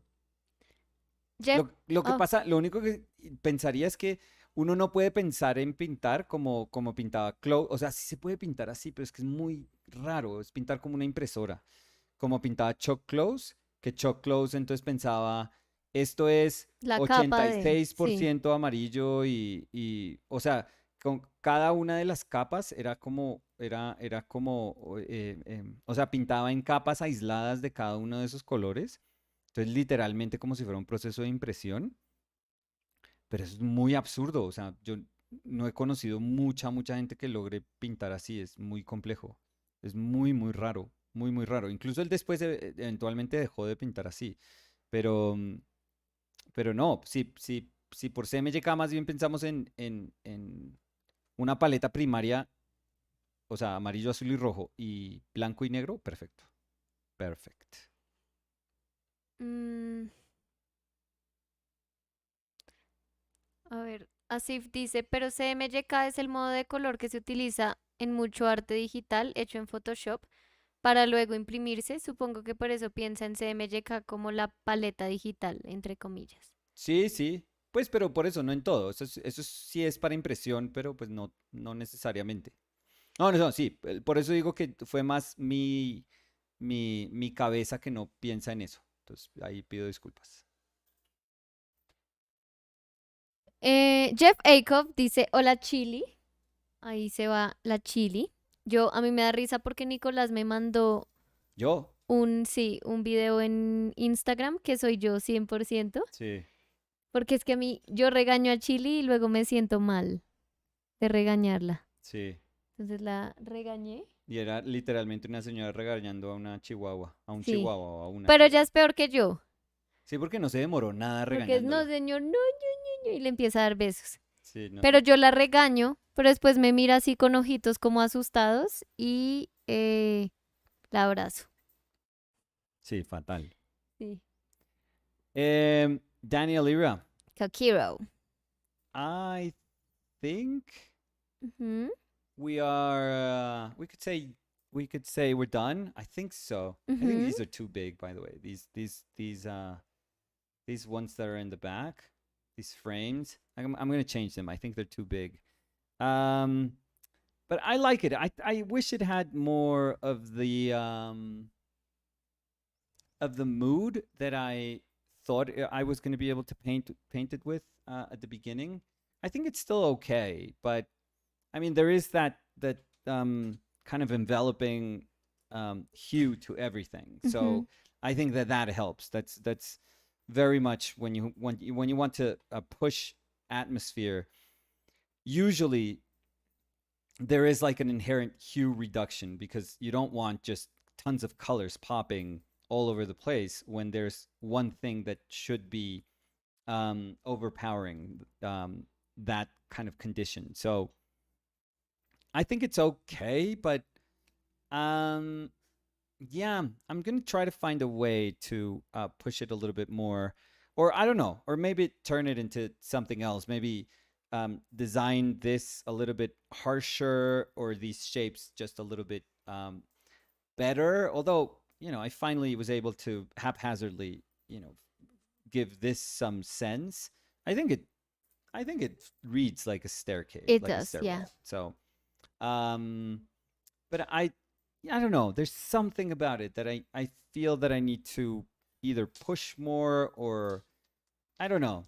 But I have a feeling that I need to work on this like a lot more. So, maybe we work on it tomorrow, or maybe we do something. Perfect. Well, I don't know if tomorrow because this is still has quite a bit of paint. Mm-hmm. So I would probably at least want to wait till it's just a little stable enough to paint over it or draw over it, or I don't know, try something out. But we'll see. We'll see. Maybe I need to sacrifice the idea of like super atmospheric and then go for like sharper things because I'm also struggling with wanting to design something a little bit sharper that and also but also wanting something that feels um just very atmospheric. So, I mean, those two are not mutually exclusive, um, but I think I was a little caught up in the middle, perhaps, of that of those two kind of things pushing me. So I need to find like the right balance, or at least when I keep working, try to go for one of those two things a little bit more. And we'll see what happens. But I like it as a as a base for something. Like you can tell what the image is. So that's a good thing. You can tell what the purpose of the image would be. You can tell the composition. You can tell there's a lot of the image that's already been resolved in the sense that we have all the groundwork done, so we can kind of start to play around, like even if it's like subtle changes, we can just shift things in a subtle way so that it just starts to make a little more sense. But and I guess a little more sense in with whatever it is that I had in my mind. So I think it's okay, but I think we could do a little bit better or different, let's say. Let's not define it as better or worse, but just something else. We'll So see. Jeff Aker was saying it's way better than quote unquote okay. And Carla Anglada was saying it has a feeling of mystery. Yeah, I like it too. I like it. I like it. I think the tones are good. I especially like some of the shapes of the hair. I became a little maybe distracted with some things that started grabbing my attention that maybe pulled away from what I want the painting to be. This is very weird, but I think this little part up here is super important. It's super important for me. And I think I need to spend some time with that part Mm-hmm. in order to make the painting work. But I think the broad strokes of what is here is okay. Like that's satisfying, because I've done paintings where you spend a couple of hours painting, or you may spend like a day blocking something in, and then you look at it and you go like, what was I painting? Like, what's my purpose here? Like, I lost my way. I forgot what I was going for, and it just hits you really, um, just abruptly almost, when it should never be that way. But it just hits you in the face very quickly when you are supposed to know the sort of tempo of your painting. You're supposed to recognize, when you're doing something, why you're doing something, and you're supposed to know that constantly. Like, it should never be out of your control. So it's kind of annoying when you've been working for a long time and suddenly it just hits you and you never expected it, and it's not even close to being the painting that you wanted to paint. So it's not that I've certainly felt that with a ton of paintings, but we're not there. um, but I don't know I don't know what I'm missing. Maybe sharper shapes. Like, one side is pulling me to it being sharper shapes, and then the other side is pulling me to doing something kind of weird with like that synthetic wax that I have. Oh, we could try that. We could try that. Yeah. Think. I think it'd be a mess, but we could try it. Sure. We could try that. But this then it means that this is going to take longer than I thought. Yes. So, yes. So, we're going to let this what day is today? Monday? Yep. So, probably I would think on Friday we could give that a shot. Yep. Oh, well, maybe. No, I think we could. Maybe. We'll see. Mm-hmm. Because I need this layer to be thoroughly dry. No, well, not thoroughly dry, but dry enough for me to then put maybe some liquid to seal it, and then like a wax layer with color, like with a sort of smoky, uh, kind of ashy, warm, color mixed into it that can grant this like super quickly a sense of atmosphere. It would be lazy to do that and then just leave it. What I think needs to happen is to do that and then kind of, in a very strange way, feel that you need to start to paint all over again. But I like that feeling where it's just like, you bring the painting to a point, you do something to it, and it just becomes like new to you once again. And it totally, like, it feels like you can start to paint again, even though you've painted like, for hours and maybe layers of paint. So I really, really like that. And maybe we could try this out. We could totally try that out. Oh, for sure. It'll just make for a longer, a painting that'll take a little bit longer. But yeah, and maybe we totally mess it up. So that's also a possibility. But it's fine. We'll see.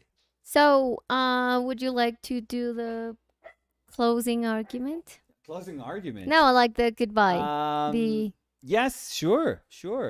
Thank you, everyone. If you are here for the first time, consider giving our channel a like, a subscribe, a like to this video, subscribing to the channel, and if you've already subscribed but you're not getting your videos in your feed, or you are frustrated because you can't tell when we're going live, remember to ring the bell, and that way you can guarantee that if you have your notifications on for YouTube, that way you can guarantee to catch us live when we go live. I'm sorry. And yeah, Chili's gonna get electrocuted, so this may be Chili's last stream. So make it count. No, never. So consider liking, subscribing, ringing that bell. Yes. All that stuff. And if you want to support us by purchasing a painting, because that's what we do. That's how we, that's how our channel works. We don't have a subscription-based channel or subscription-based content. All of our content is open for everyone. So if you can help us by purchasing a painting, you can go to our website, which is ourpaintedlives.com. Yes. And you could see what's available. Right now, there's nothing available, but you can check and see when there's stuff available. And if the painting is of your liking, and if you feel it's a fair price, which we always feel that our paintings are fairly priced, you can purchase it. And that way we can continue to do this thing that we love to do. So thank you, guys. We'll see you tomorrow. Yeah. And I'll probably start something new. So thank you.